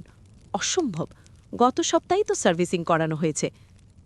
আরিফ, সামনে দেখো! মীরার গলাটা ফিসফিসানি হয়ে গেল। আরিফ তাকালো। হেডলাইটের আলোয় বাগানটা দেখা যাচ্ছে, এবং বাগানের শেষ প্রান্তে সেই সীমানা প্রাচীর, যে প্রাচীর ভাঙা নিষেধ ছিল, যে প্রাচীরের গায়ে আরিফ সকালে হাতুড়ি চালিয়েছিল। হেডলাইটের আলোয় দেখা গেল প্রাচীরটা আর আগের জায়গায় নেই। প্রাচীরটা যেন এগিয়ে এসেছে। বাউন্ডারি দেয়ালের ভাঙা অংশ দিয়ে ধোঁয়ার মতো সাদা কুয়াশা স্রোতের মতো বাগানে ঢুকছে, আর সেই কুয়াশার ভেতর দিয়ে সারি সারি ছায়া হেঁটে আসছে। না, মানুষ নয়, সাদা কাফন পরা শত শত অবয়ব, তাদের কারো পা মাটিতে লেগে নেই। তারা শূন্যে ভেসে ভেসে গাড়ির দিকেই আসছে। তাদের মুখ নেই, শুধু আছে অন্ধকার গহ্বর। ওরা আসছে আরিফ, ওরা আমাদের নিতে আসছে! মীরা চিৎকার করে উঠল। সে তুতুলকে বুকের মধ্যে লুকিয়ে ফেলার চেষ্টা করছে। আরিফ মরিয়া হয়ে ড্যাশবোর্ডে ঘুষি মারল। স্টার্ট হ, প্লিজ স্টার্ট হ! সে শেষবারের মতো বাটন চাপল। ইঞ্জিনটা এবার গর্জন করে জেগে উঠল। হেডলাইট আরও উজ্জ্বল হয়ে জ্বলল। আরিফ গিয়ারে চাপ দিয়ে এক্সিলারেটর দাবিয়ে দিল। গাড়িটা চাকা স্লিপ করে কাদার ভেতর থেকে ছিটকে বেরিয়ে এলো। চাকাগুলো রক্তলাল পানি ছিটিয়ে দানবের মতো গর্জন করে উঠল। সে স্টিয়ারিং ঘুরিয়ে গেটের দিকে গাড়িটা লক্ষ্য করল। ধরে বসো মীরা, আমরা বেরিয়ে যাচ্ছি। কিন্তু প্রধান গেটটা, যে গেটটা আসার সময় অটোমেটিক খুলে গিয়েছিল, সেটা এখন বন্ধ। বিশাল লোহার গেটটা দুপাশ থেকে এমনভাবে লাগানো যেন ঝালাই করে দেওয়া হয়েছে। গেটের ওপর শত শত বাদুড় ঝুলে আছে, তারা ডানা ঝাপটাচ্ছে। গেট ভাঙতে হবে, আরিফ দাঁত চিবিয়ে বলল। তার চোখে এখন আর ভয় নেই, আছে বাঁচার আদিম আকাঙ্ক্ষা। শক্ত হয়ে বসো। সে গাড়ির গতি বাড়াল। ৬০, ৭০, ৮০। এসইউভিটা একটা কামানের গোলার মতো লোহার গেটের দিকে ছুটে যাচ্ছে। আরিফ জানে গেট না ভাঙতে পারলে মৃত্যু নিশ্চিত, আর ভাঙতে পারলে হয়তো মুক্তি, হয়তো হাইওয়ের আলো। কিন্তু ঠিক সংঘর্ষের ১ সেকেন্ড আগে বিদ্যুতের ঝলকানিতে আরিফ গেটের সামনে কাউকে দাঁড়িয়ে থাকতে দেখল। রহিম চাচা। বৃদ্ধ মানুষটা গেটের ঠিক মাঝখানে দাঁড়িয়ে আছেন। তার হাতে সেই হ্যারিকেন। তার সাদা পাথরের মতো দুটো চোখ সরাসরি আরিফের দিকে তাকিয়ে আছেন। তিনি হাত তুলে থামার ইশারা করছেন। তার মুখের ভঙ্গি শান্ত, কিন্তু করুণ। তিনি ঠোঁট নাড়লেন। গাড়ির কাজ ভেদ করেও আরিফ বুঝতে পারল তিনি কি বলছেন। সীমানা পার হওয়ার অনুমতি তোমাদের নেই। আরিফ অবচেতন মনেই ব্রেক কষল। প্রচণ্ড গতিতে থাকা গাড়িটা ভেজা মাটিতে চাকা লক হয়ে গাড়িটা নিয়ন্ত্রণ হারিয়ে লাঠির মতো ঘুরতে শুরু করল। ১ বার, ২ বার, ৩ বার। তারপর বিকট শব্দে গাড়িটা রাস্তার পাশের বিশাল শতাব্দী পুরানো আম গাছটার সাথে আছড়ে পড়ল। সব কিছু অন্ধকার, নিস্তব্ধ। আরিফের কানে ভোঁ ভোঁ শব্দ হচ্ছে। কপালে গরম কিছু একটা গড়িয়ে পড়ছে। রক্ত, নোনতা স্বাদ। আরিফ চোখ খোলার চেষ্টা করল। এর ব্যাগ খুলে গেছে। ধোঁয়ায় গাড়িটা ভরে গেছে। সামনের কাজ চূর্ণ বিচূর্ণ। মীরা, তুতুল। আরিফ অস্পষ্ট স্বরে ডাকল। তার গলা দিয়ে শব্দ বেরোচ্ছে না। কোনো সাড়া নেই। আরিফ অনেক কষ্টে ঘাড় ঘুরিয়ে পাশে টাকাল। মীরার সিটটা খালি, সিট বেল্ট ছেঁড়া। দরজাটা দুমড়ে বুচড়ে খুলে আছে। পেছনের সিটে তুতুলও নেই, শুধু তার হাতের পুতুলটা পড়ে আছে, যার মাথাটা শরীর থেকে আলাদা হয়ে গেছে। আরিফ কোনোমতে সিট বেল্ট খুলে গাড়ি থেকে হামাগুড়ি দিয়ে বেরোল। তার পা টলছে। বৃষ্টির তোড় আরও বেড়েছে। সারা শরীর ব্যথায় টনটন করছে। মীরা! আরিফ চিৎকার করল। বাতাসের শব্দ ছাপিয়ে সে শুনতে পেল সেই নূপুরের শব্দটা। ঝুম, ঝুম, ঝুম। শব্দটা আসছে বাউন্ডারি ওয়ালের দিক থেকে, কবরস্থানের দিক থেকে। আরিফ টলটলে সেদিকে এগোল। গাড়ির হেডলাইটটা ভেঙে একচোখা দানবের মতো আলো ফেলছে বাউন্ডারি ওয়ালের দিকে। সেই আলোয় আরিফ দেখল এক অবিশ্বাস্য দৃশ্য। বাউন্ডারি ওয়ালের ভাঙা অংশের সামনে মীরা দাঁড়িয়ে আছে। কিন্তু এই মীরাকে সে চেনে না। মীরার পরনে এখন আর সালোয়ার কামিজ নেই। তার পরনে একটা ছেঁড়া পুরনো বেনারসি শাড়ি, ঠিক যেমনটা সে বিয়ের দিন পরেছিল। কিন্তু শাড়িটা পচা আর মাটির রঙে মাখামাখি। মীরার চুলগুলো খোলা, হাওয়ায় উড়ছে। সে বাউন্ডারি ওয়ালের ওপাশে, অর্থাৎ কবরস্থানের দিকে তাকিয়ে আছে, এবং তার পাশে দাঁড়িয়ে আছে তুতুল। তুতুল একটা হাড়সারা সাদা কাফন পরা হাতের আঙুল ধরে দাঁড়িয়ে আছে। ওই হাতটা মাটির নিচ থেকে উঠে এসেছে। হাতটা অস্বাভাবিক লম্বা। মীরা আস্তে আস্তে ঘাড় ফেরাল। আরিফ চিৎকার করতে গিয়েও থেমে গেল। মীরার চোখ দুটো এখন আর স্বাভাবিক নয়। তার চোখ দুটো রহিম চাচার মতোই, সম্পূর্ণ সাদা, মণিবিহীন পাথর। চোখের কোণ দিয়ে রক্ত গড়িয়ে পড়ছে। মীরা হাসল। সেই হাসিটা আরিফের রক্ত পানি করে দিল। বলল, আমরা বাড়ি ফিরেছি আরিফ, তুমিও এসো। মাটির নিচে অনেক শান্তি, কোনো কষ্ট নেই। তুতুল হাত নাড়ল। তার গলা স্বর বদলে গেছে। ভারী বয়স্ক গলা এসে বলল, বাবা এসো, দাদা যান আমাদের জন্য অপেক্ষা করছেন, শিকলটা যে পরাতে হবে। তারপর চোখের পলকে মীরা এবং তুতুল বাউন্ডারি ওয়ালের ওপাশে অন্ধকারে মিলিয়ে গেল। কুয়াশা তাদের গিলে খেল। আরিফ চিৎকার করে মাটিতে লুটিয়ে পড়ল। না! তার চিৎকারের সাথে সাথে আকাশ চিরে বাজ পড়ল, আর সেই আলোয় আরিফ দেখল বাউন্ডারি ওয়ালের ওপাশে কবরস্থানের প্রতিটি কবরের ওপর একজন করে দাঁড়িয়ে আছেন। তারা সবাই আরিফের দিকেই তাকিয়ে আছেন, এবং তাদের সবার হাতে একটা করে কোদাল, যেন আরিফের জন্যই অপেক্ষা করছে। বৃষ্টির সাথে এখন আর শুধু পানি পড়ছে না, বৃষ্টির সাথে আকাশ থেকে ঝরছে কাঁচা মাটি। আরিফ জ্ঞান হারানোর আগে বুঝতে পারল সীমানা লঙ্ঘনের শাস্তি শুরু হয়ে গেছে। তাকে এখন মাটির ঋণ শোধ করতে হবে।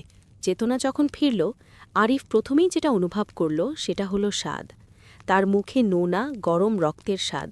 সে চোখ খোলার চেষ্টা করল, কিন্তু বাম চোখের পাতাটা আঠালো কিছু দিয়ে আটকে আছে। অনেক কষ্টে ডান চোখটা খুলতেই ঝাপসা দৃষ্টিতে সে দেখল পৃথিবীটা উল্টে আছে। সে স্টিয়ারিং হুইলের ওপর ঝুলে আছে। সিট বেল্টটা তার বুকে মারণ কামড় দিয়ে চেপে বসে আছে। বাইরে তখনও প্রলয়ঙ্করী ঝড় চলছে। বৃষ্টির শব্দ গাড়ির টিনের ছাদে এমনভাবে বাড়ি খাচ্ছে যেন হাজার হাজার হাতুড়ি পেটা হচ্ছে। মীরা, আরিফ অস্ফুট স্বরে ডাকল। তার নিজের গলাই তার কাছে অচেনা মনে হল। কোনো উত্তর নেই, শুধু বাতাসের শোঁ শোঁ গর্জন। আরিফ কাঁপতে কাঁপতে সিটবেল্টের বাকলটা খুলল। শরীরের ভার মুক্ত হতেই সে ধপ করে উল্টোনো গাড়ির ছাদের ওপর পড়ল। সারা শরীরে ব্যথার তীব্র স্রোত বয়ে গেল, বিশেষ করে পাঁজরের হাড়গুলোতে। হয়তো দু একটা ভেঙেছে। সে কনুইয়ে ভর দিয়ে হামাগুড়ি দিয়ে ভাঙা জানলা দিয়ে বাইরে বেরিয়ে এলো। বাইরে বেরোতেই বৃষ্টির ফোঁটাগুলো চাবুকের মতো তার শরীরে আছড়ে পড়ল। আরিফ কাদা মাটিতে শুয়ে কিছুক্ষণ আকাশটার দিকে তাকিয়ে রইল। বিদ্যুৎ চমকাচ্ছে ঘন ঘন। সেই আলোয় সে দেখল চৌধুরী বেলা অন্ধকারের মধ্যে মাথা উঁচু করে দাঁড়িয়ে আছে। বাড়িটাকে এখন আর জড় পদার্থ মনে হচ্ছে না, মনে হচ্ছে ওটা একটা বিশাল ক্ষুধার্ত জন্তু, যার বড় বড় কালো জানলাগুলো চোখের মতো তাকিয়ে আছে, আর খোলা প্রধান দরজাটা একটা হাঁ করা মুখ, শিকারের অপেক্ষায়। তুতুল, মীরা! আরিফ সর্বশক্তি দিয়ে চিৎকার করল, কিন্তু বাতাসের তোড়ে সেই শব্দ তার নিজের কানেই ফিরে এলো। সে জানে তারা আর নেই, তারা ওই দেয়ালের ওপাশে চলে গেছে, কিন্তু একজন বাবা হিসেবে, একজন স্বামী হিসেবে সে সেটা বিশ্বাস করতে চাইল না। সে উঠে দাঁড়ানোর চেষ্টা করল, পারল না। তার পা দুটো কাদায় দেবে গেছে। না, ভুল, কাদায় দেবে যায়নি। আরিফ নিচের দিকে তাকিয়ে শিউরে উঠল। মাটি, থকথকে কালো কাদা, যেন জীবন্ত হয়ে উঠেছে। কাদাগুলো তার গোড়ালি পেঁচিয়ে সাপের মতো ওপরের দিকে উঠছে। ছাড়, ছাড় আমাকে! আরিফ পা ঝাড়া দিল, কিন্তু কাদাগুলো আরও শক্ত হয়ে তার পা আঁকড়ে ধরল। মনে হচ্ছে মাটির নিচ থেকে শত শত অদৃশ্য হাত তাকে নিচের দিকে টানছে, তাকে মাটির সাথে মিশিয়ে দিতে চাইছে। আরিফ বুঝতে পারল বেশিক্ষণ এখানে থাকলে এই মাটি তাকে জ্যান্ত কবর দিয়ে দেবে। সে গায়ের সমস্ত শক্তি দিয়ে হ্যাঁচকা টানে পা ছাড়াল। জুতোটা কাদায় আটকে রয়ে গেল। সে খালি পায়েই দৌড়াতে শুরু করল। কোথায় যাবে? গেট বন্ধ, গাড়ি ধ্বংস। একমাত্র আশ্রয় সেই অভিশপ্ত বাড়ি, চৌধুরী বেলা। যেখান থেকে তারা পালিয়েছিল, এখন জীবন বাঁচাতে সেখানেই ফিরে যেতে হবে। ভাগ্যের কি নির্মম পরিহাস! বাড়ির প্রধান দরজা দিয়ে ভেতরে ঢুকতেই বাইরের ঝড়ো বাতাসের শব্দটা অদ্ভুতভাবে কমে গেল, কিন্তু ভেতরের নিস্তব্ধতা বাইরের ঝড়ের চেয়েও বেশি ভয়ঙ্কর। হলরুমটা অন্ধকার, মাঝে মাঝে বিদ্যুতের আলোয় আসবাবপত্রগুলো দৃশ্যমান হচ্ছে। আরিফ হাঁপাচ্ছে, তার শরীর ভিজে জবজবে, কপালে রক্ত, পায়ে কাদা। সে দেয়ালে ভর দিয়ে দাঁড়াল। রহিম চাচা! সে চিৎকার করে ডাকল, রহিম চাচা, আপনি কোথায়? কোনো সাড়া নেই, শুধু তার নিজের গলার প্রতিধ্বনি ফিরে এলো, চাচা, চাচা, চাচা! আরিফের খুব তৃষ্ণা পেয়েছে, গলা শুকিয়ে কাঠ হয়ে গেছে। তাকে একটু পানি খেতে হবে, আর কপালের রক্তটা ধুতে হবে। সে টলটলে করে নিচতলার বাথরুমের দিকে গেল। বাথরুমের দরজাটা খোলা, ভেতরে একটা বড় আয়না আর বেসিন আছে। আরিফ বেসিনের কলটা ছাড়ল। পানি এলো না, এলো ঘন কালচে লাল রঙের তরল। রক্ত নাকি মরচে ধরা পানি? আরিফ সেই তরল দিয়েই কোনোমতে মুখটা ধুল। ঠান্ডা স্পর্শে তার শরীরটা কেঁপে উঠল। সে মুখ তুলে আয়নার দিকে তাকাল। বিদ্যুৎ চমকাল, সেই আলোয় আরিফ আয়নায় নিজেকে দেখল। তার কপালে রক্ত, চুল এলোমেলো, চোখে মুখে আতঙ্ক। কিন্তু 1 মিনিট, আরিফ তো হাঁপাচ্ছে, তার বুক ওঠানামা করছে। কিন্তু আয়নার ভেতরের আরিফ স্থির হয়ে দাঁড়িয়ে আছে, সে হাঁপাচ্ছে না। আরিফ চমকে উঠল, সে চোখের ভুল ভেবে চোখ ডলল। আবার তাকাল, আয়নার আরিফ এবার হাসছে। সেই হাসিটা আরিফের নয়, সেই হাসিটা পৈশাচিক। আয়নার প্রতিবিম্বটা ধীরে ধীরে তার হাত তুলল, যদিও আরিফের হাত বেসিনের ওপর রাখা। প্রতিবিম্বটি নিজের গলার কাছে হাত নিল, তারপর আঙুল দিয়ে ইশারা করল, কেটে ফেলব। কে তুই? আরিফ চিৎকার করে এক পা পিছিয়ে গেল। আয়নার ভেতর থেকে একটা ভারী চেরা গলার আওয়াজ এলো, আমি তুই আজ মরবি আরিফ। তোর বাপ দাদারা যেভাবে মরেছে তুইও সেভাবেই মরবি। হঠাৎ বাথরুমের দরজাটা সশব্দে বন্ধ হয়ে গেল। আরিফ ছিটকুনি খোলার জন্য দরজার দিকে ঘুরল, খুলল না। ঠিক তখনই তার মনে হলো তার পেছনে কেউ দাঁড়িয়ে আছে, খুব কাছে। আরিফ বেসিনের আয়নার দিকে তাকাল না, সে ঘাড় ঘোরাল। বাথরুমের কোনায় শাওয়ারের পর্দার আড়ালে একটা ছায়া দাঁড়িয়ে আছে। ছায়াটা ধীরে ধীরে আকার নিচ্ছে। সাদা কাফন পরা, উচ্চতা প্রায় 7 ফুট, শরীরটা একটু কুঁজো, তার হাতে একটা ভারী লোহার শিকল। ছায়াটা এগিয়ে এলো। আরিফ দেয়ালে পিঠ ঠেকিয়ে দিল, কাছে আসবি না, একদম কাছে আসবি না। ছায়াটা কোনো কথা বলল না, সে শুধু তার হাড় হাতটা বাড়িয়ে দিল। আরিফ দেখল হাতগুলোর নখগুলো ইঞ্চি বড় এবং কালো। হাতটা সোজা আরিফের গলার দিকে এলো। আরিফ ডজ দেবার চেষ্টা করল, কিন্তু পারল না। অদৃশ্য শক্তি তাকে দেয়ালের সাথে চেপে ধরল। আরিফের পা মাটি থেকে ওপরে উঠে গেল। তার গলা দিয়ে ঘর ঘর শব্দ বেরোচ্ছে। সে নিঃশ্বাস নিতে পারছে না। তার মনে হচ্ছে একজোড়া ঠান্ডা লোহার সারারি তার শ্বাসনালী চেপে ধরে আছে। তোর রক্ত আমাদের মুক্তি। ছায়াটা ফিসফিস করল। গন্ধটা সেই পচা মাংসের গন্ধ আরিফের নাকে ঝাপটা মারল। আরিফ হাত পা ছুটছে। তার চোখের সামনে পৃথিবীটা অন্ধকার হয়ে যাচ্ছে। সে মীরা আর তুতুলের মুখটা মনে করার চেষ্টা করল। এটাই কি শেষ? এভাবে বাথরুমে মরে পড়ে থাকবে সে? তার দাদাজান কি এভাবেই মারা গিয়েছিলেন? ঠিক যখন আরিফ জ্ঞান হারাতে যাচ্ছে, তখনই বাথরুমের দরজায় প্রচণ্ড আঘাতের শব্দ হল। ধপ! দরজাটা ভেঙে ছিটকে পড়ল।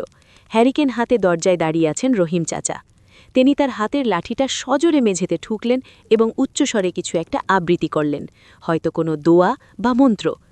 ইয়া হাফিজু, ইয়া সালামু। সাথে সাথে আরিফের গলার উপর থেকে চাপটা সরে গেল। সে ধপ করে মাটিতে পড়ে গেল। সেই ছায়াটা আর্তনাদ করে উঠল, মানুষের মতো নয়, কোনো আহত পশুর মতো। তারপর সেটা কালো ধোঁয়ায় পরিণত হয়ে শাওয়ারের ড্রেন দিয়ে মিলিয়ে গেল। আরিফ কাশতে কাশতে উঠে বসল। সে গলায় হাত দিল। সেখানে আঙ্গুলের গভীর লাল দাগ বসে গেছে। রহিম চাচা এগিয়ে এসে তাকে ধরলেন। বলেছিলাম দাদু ভাই, বলেছিলাম সীমা লঙ্ঘন করো না। এখন দেখলে তো? আরিফ রহিম চাচার হাত খামচে ধরল। তার চোখে পানি। চাচা, মীরা, তুতুল, ওরা নেই। ওরা ওই দেয়ালের ওপাশে চলে গেছে। ওদের বাঁচান। রহিম চাচা আরিফকে টেনে তুললেন। তার অন্ধ চোখ দুটোতে এখন আর করুণা নেই, আছে যুদ্ধের প্রস্তুতি। ওদের বাঁচাতে হলে তোমাকে মরতে হবে আরিফ। তুমি কি প্রস্তুত? আমি সব করতে পারি, শুধু ওদের ফিরিয়ে দিন। রহিম চাচা হ্যারিকেনটা তুলে ধরলেন। তবে এসো, আজ রাতে শিকল ভাঙা পড়েছে। আজ রাতে হয় সেই শয়তান আবার বন্দী হবে, নয়তো এই বংশের শেষ রক্তবিন্দু মাটিতে মিশে যাবে। আমাদের হাতে সময় নেই। ভোর হওয়ার আগেই আমাদের নিষিদ্ধ মাটিতে নামতে হবে। আরিফ দেয়ালের ঘড়ির দিকে তাকাল। রাত 2টো বাজে। বাইরে ঝড় থামেনি, বরং বাতাসের গর্জন আরও বেড়েছে। আরিফ জানে আসল যুদ্ধ এখন শুরু হয়েছে। এতক্ষণ সে ছিল শিকার, এখন তাকে শিকারই হতে হবে। সে বাথরুম থেকে বেরিয়ে এলো। তার ভয় কেটে গেছে। তার জায়গায় এসছে এক অদ্ভুত হিমশীতল জেদ। সে রহিম চাচার দিকে তাকাল। চলেন চাচা, কোদাল কোথায় আছে দেখান। রাত তখন ঠিক 2:30। ঝড়ের তাণ্ডব কিছুটা কমেছে, কিন্তু বাতাসের হাহাকার কমেনি। সেই বাতাস পুরনো জমিদার বাড়ির চিলে কোঠায় ধাক্কা খেয়ে এমন এক সুর তুলছে যেন কেউ ফুপিয়ে ফুপিয়ে কাঁদছে। আরিফ এবং রহিম চাচা এখন দোতলার লাইব্রেরি রুমে। ঘরটি বিশাল, ধুলোয় ঢাকা এবং হাজার হাজার পুরনো বইয়ের গন্ধে ভারী। বুকশেলফগুলো মেহগনি কাঠের, যাতে উইপোকা বাসা বেঁধেছে। রহিম চাচা হ্যারিকেনটা একটা বিশাল কাঠের টেবিলের ওপর রাখলেন। সেই আলোয় ঘরটিকে কোনো এক প্রাচীন জাদুকরের গুহা বলে মনে হচ্ছে। আরিফ একটা চেয়ারে ধপ করে বসে পড়ল। তার সারা শরীর কাঁপছে। গলার কাছে সেই ঠান্ডা আঙুলের স্পর্শ এখনও লেগে আছে। সে বারবার ঢোক গিলছে, কিন্তু গলার কাঁটা সরছে না। তার চোখের সামনে বারবার ভেসে উঠছে মীরার সেই সাদা পাথরের মতো চোখ আর তুতুলের নিথর দেহ। পানি, আরিফ অস্পষ্ট স্বরে বলল। রহিম চাচা কোমর থেকে একটা পিতলের জগ বের করে গ্লাসে পানি ঢাললেন। পানিটা ঘোলা, কিন্তু আরিফ এক নিঃশ্বাসে সেটা শেষ করল। এখনও সময় আছে দাদুভাই, রহিম চাচা একটা পুরনো সিন্দুক খোনার চেষ্টা করতে করতে বললেন। সূর্য উঠতে এখনও 3 ঘন্টা বাকি। সূর্য ওঠার আগে যদি আমরা কাজ শেষ করতে না পারি, তবে মীরা আর তুতুলকে চিরতরে ভুলে যেতে হবে। আরিফ গ্লাসটা টেবিলে শব্দ করে রাখল। তার চোখের মনি এখন স্থির। ভয় কেটে গিয়ে সেখানে জন্ম নিয়েছে এক তীব্র জেদ। আমাকে সব বলুন চাচা, কি ওটা? কেন আমার পিছু নিয়েছে? আমার দাদাজান কি করেছিলেন? রহিম চাচা সিন্দুক থেকে একটা লাল কাপড়ে মোড়ানো মোটা খাতা বের করলেন। খাতাটা জরাজীর্ণ, পাতাগুলো হলুদ হয়ে গেছে। তিনি খাতাটা টেবিলের ওপর রাখলেন। তোমার দাদাজান ইশতিয়াক চৌধুরী খারাপ মানুষ ছিলেন না, কিন্তু তিনি লোভী ছিলেন, আর লোভ মানুষকে দিয়ে এমন কাজ করায় যা শয়তানও করতে ভয় পায়। রহিম চাচা খাতাটা খুললেন। আরিফ দেখল খাতার পাতায় কালচে লাল কালিতে কিছু একটা লেখা। কালিটা দেখলেই গা গুলিয়ে ওঠে। রক্ত? সালটা ছিল 1952।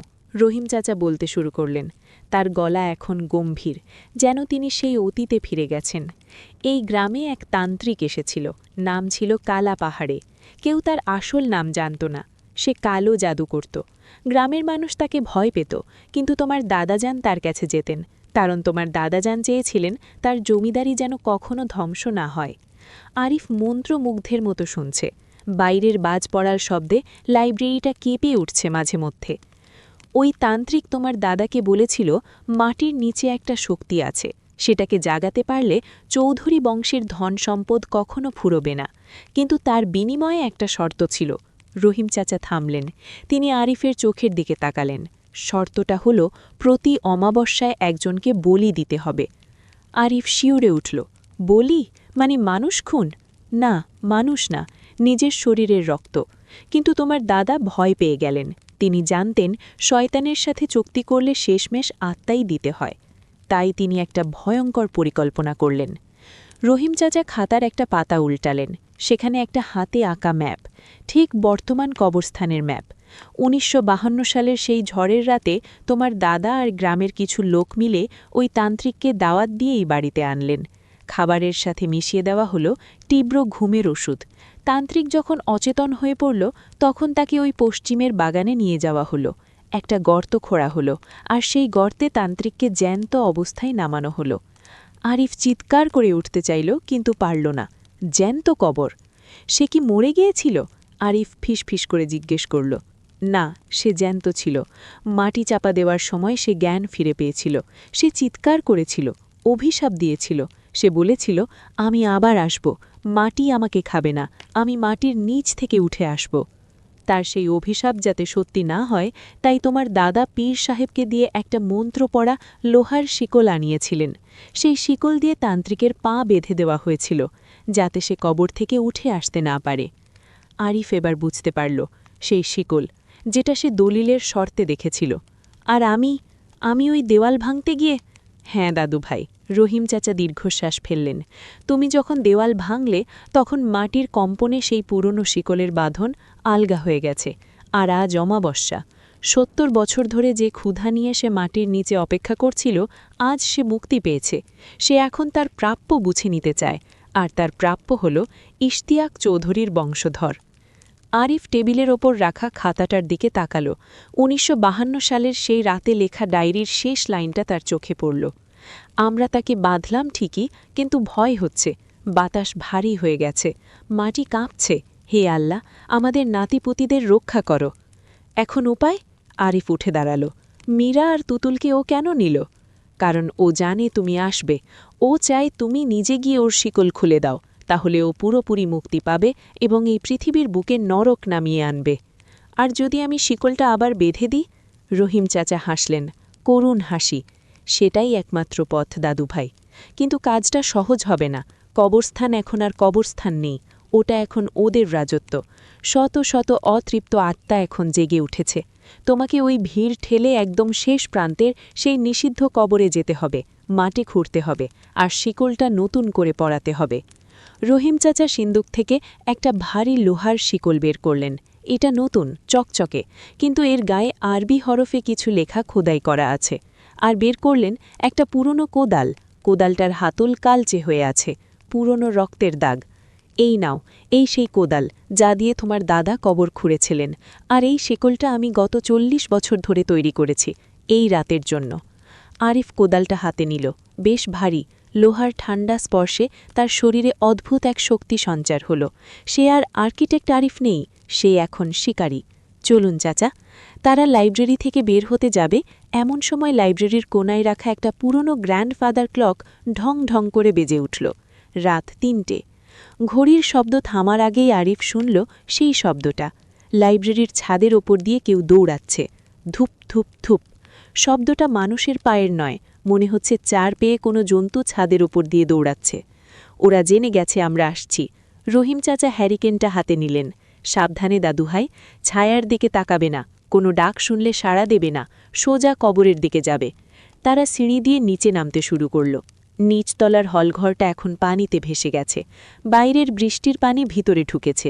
সেই পানির ওপর দিয়ে তারা হাঁটছে, ছপ ছপ। হঠাৎ আরিফ থমকে দাঁড়াল। পানিতে ভাসমান একটা পুতুল। তুতুলের পুতুল। পুতুলটার মাথা নেই। আরিফ পুতুলটা তুলতে গেল। তুরো না, রহিম চাচা ধমক দিলেন। ওটা মায়া, তোমাকে দুর্বল করার ফাঁদ। আরিফ দাঁত কামড়ে পুতুলটা পাশ কাটিয়ে গেল। তারা পেছনের দরজা দিয়ে বেরোল, সেই পশ্চিমের বারান্দা, যেখান থেকে সব শুরু হয়েছিল। বারান্দার গ্রিলটা দুমড়ে মুচড়ে গেছে, যেন বিশাল কোনো হাতি সেটা ভেঙে ভেতরে ঢুকেছে। বাইরে বৃষ্টি পড়ছে, কিন্তু বাতাসের বেগ কমে গেছে। চারিদিক নিস্তব্ধ, অস্বাভাবিক নিস্তব্ধতা। আরিফ টর্চ জ্বালালো। আলোটা গিয়ে পড়ল বাউন্ডারি ওয়ালের ভাঙা অংশে। দেওয়াল নেই, সেখানে এখন ঘন কুয়াশার একটা দেওয়াল তৈরি হয়েছে। সাদা, অস্বচ্ছ কুয়াশা। সেই কুয়াশার ওপাশ থেকে ভেসে আসছে হাজার হাজার মানুষের ফিসফিসানি। আয়, আয়, আমাদের কাছে আয়। রহিম চাচা তার হাতের লাঠিটা মাটিতে ঠোকলেন। বিসমিল্লা বলে পা বাড়াও দাদুভাই, মনে রেখো, যতক্ষণ ভয় পাবে ততক্ষণ ওরা শক্তিশালী, ভয় পেও না। আরিফ কোদালটা কাঁধে নিল, অন্য হাতে সেই পবিত্র শিকল। সে এক পা করে সেই কুয়াশার দিকে এগিয়ে গেল। তার প্রত্যেকটা পদক্ষেপে কাদা ছিটকে উঠছে। তার মনে হল সে কোনো মাটিতে পা দিচ্ছে না, সে পা দিচ্ছে তার পূর্বপুরুষদের পাপের ওপর। কুয়াশার ভেতরে ঢুকার ঠিক আগের মুহূর্তে আরিফ দেখল কুয়াশার ভেতর থেকে দুটো ছোট হাত তার দিকে বাড়িয়ে দেওয়া হয়েছে। তুতুলের হাত। বাবা, আমাকে বাঁচাও। আরিফ চোখ বন্ধ করল। সে জানে এটা মায়া, কিন্তু বাবার মন কি যুক্তি মানে? সে চোখ খুলল, সামনে শুধু অন্ধকার আর কুয়াশা। সে চিৎকার করে বলল, আমি আসছি, তোদের জম হয়ে আসছি। আরিফ কুয়াশার ভেতরে ঢুকে গেল। সাথে সাথে বাইরের পৃথিবীর সাথে তার সব যোগাযোগ বিচ্ছিন্ন হয়ে গেল। শুরু হলো এক নতুন অধ্যায়, মাটির নিচের অধ্যায়। কুয়াশার দেয়াল ভেদ করে ভেতরে পা দেওয়া মাত্রই আরিফের মনে হল সে পরিচিত পৃথিবী থেকে বিচ্ছিন্ন হয়ে গেছে। বাইরের ঝড়ের শোঁ শোঁ শব্দ, বৃষ্টির গর্জন, এমনকি নিজের বুকের ধরভরানি সব নিমিষেই উধাও। এখানে এই কুয়াশার ভেতরে এক অদ্ভুত, ভারী এবং কৃত্রিম নিস্তব্ধতা বিরাজ করছে। মনে হচ্ছে কেউ ভলিউম বাটন চেপে পৃথিবীর সব শব্দ মিউট করে দিয়েছে। হ্যারিকেনের আলো এখানে খুব বেশি দূর যাচ্ছে না। আলোটা ঘন কুয়াশায় ধাক্কা খেয়ে ছড়িয়ে পড়ছে, তৈরি করছে এক ভুতুড়ে হলদে আভা, যা কোনো বস্তুকে স্পষ্ট করে না, বরং আরও রহস্যময় করে তোলে। আরিফ পেছনে তাকাল। বাউন্ডারি ওয়ালের যে ভাঙা অংশ দিয়ে তারা ঢুকেছিল সেটা আর দেখা যাচ্ছে না। পেছনে শুধু অনন্ত কুয়াশার সমুদ্র। ফেরার পথ বন্ধ। চাচা, আমরা কোথায়? আরিফ ফিসফিস করে জিজ্ঞেস করল। তার নিজের গলার স্বর শুনে সে চমকে উঠল। শব্দটা কেমন যেন চ্যাপ্টা শোনাল, যেন পানির নিচে কথা বলছে। প্রতিধ্বনি নেই, শব্দটা মুখ থেকে বের হওয়া মাত্রই কুয়াশা সেটা গিলে খেল। রহিম চাচা আরিফের হাতটা শক্ত করে ধরলেন। তার হাতের চামড়া খসখসে, কিন্তু গ্রিপটা লোহার মতো শক্ত। তিনি না থেমেই সামনে হাঁটছেন। আমরা এখন বরজখের ছায়ায় দাঁড়িয়ে আছি দাদুভাই। জীবিত আর মৃতের মাঝখানের পর্দা এখানে খুব পাতলা। এখানে চোখ যা দেখবে, মন তা বিশ্বাস করতে চাইবে। কিন্তু খবরদার, বিশ্বাস করবে না, আমার হাত ছাড়বে না। তারা হাঁটতে শুরু করল। পায়ের নিচে কাদা নেই, মাটিটা অদ্ভুত রকমের নরম, অনেকটা পচা স্পঞ্জের মতো। প্রতি পদক্ষেপে মনে হচ্ছে মাটির নিচ থেকে কেউ পা টেনে ধরার চেষ্টা করছে। মাটি থেকে বুদবুদ ওঠার মতো শব্দ হচ্ছে, পচ পচ পচ। আরিফ টর্চটা এদিক ওদিক ঘোরালো। দৃশ্যটা ভয়াবহ। সাধারণ কবরস্থানে যেমন সারি সারি কবর থাকে, এখানে তেমন নেই। এখানকার কবরগুলো এলোমেলো, কোনোটা খুব পুরনো শ্যাওলা ধরা পাথরে ঢাকা, কোনোটা ফেটে হাঁ হয়ে আছে। আর গাছগুলোর ডালপালা আকাশের দিকে নয়, বরং মাটির দিকে নুয়ে আছে। প্রতিটি গাছের শিকড় মাটির উপর ভেসে আছে, দেখতে হুবহু মানুষের শিরা উপশিরার মতো। আর সেই শিকড়গুলো নড়ছে, খুব ধীর গতিতে, শ্বাস নেওয়ার ছন্দে ওঠানামা করছে। গাছের কাণ্ডে মানুষের মুখের মতো বিকৃত অবয়ব ফুটে আছে, যেন গাছের ছালের নিকে কেউ আটকে আছে। হঠাৎ খিলখিল খিলখিল হাসির শব্দ, বাচ্চার হাসি, পবিত্র নিষ্পাপ হাসির শব্দ, যাই নরকের মতো জায়গায় সবচেয়ে বেমানান। আরিফ থমকে দাঁড়াল, বুকের ভেতরটা মোচড় দিয়ে উঠল। তুতুল! শব্দটা ডাল দিকের একটা বিশাল তেঁতুল গাছের আড়াল থেকে আসছে। কুয়াশা সেখানে একটু ঘূর্ণিপাক খাচ্ছে। বাবা, আমাকে ধরো, আমি এখানে লুকিয়ে আছি, হি হি হি। তুতুলের গলা, একদম স্পষ্ট, সেই চনমনে মিষ্টি গলা যা আরিফ প্রতিদিন অফিস থেকে ফেরার পর শোনে। আরিফ ডান দিকে ঘোরার চেষ্টা করল, তার চোখ দিয়ে পানি চলে এলো। তুতুল, মা, তুই কোথায়? আমি এসছি। রহিম চাচা হেঁচকা টানে তাকে থামালেন। তার অন্ধ চোখ দুটো কুঁচকে আছে। তাকিও না আরিফ, ওদিকে যেও না, ওটা তুতুল না। আপনি কি বলছেন? আমি আমার মেয়ের গলা চিনি না। ও আমাকে ডাকছে, ও ভয় পেয়েছে, ছাড়ুন আমাকে। ও ভয় পায়নি, রহিম চাচা কঠোর গলায় বললেন। তার গলা পাথরের মতো শক্ত। ওটা ফাঁদে ফেলছে। তাকালে দেখবে ওটা তোমার মেয়ে নয়, এটা শয়তানের ধোঁকা। কিন্তু আরিফ শুনল না। বাপের মন কোনো যুক্তি মানে না। সে রহিম চাচার হাত ছাড়িয়ে এক দৌড়ে তেঁতুল গাছটার দিকে গেল।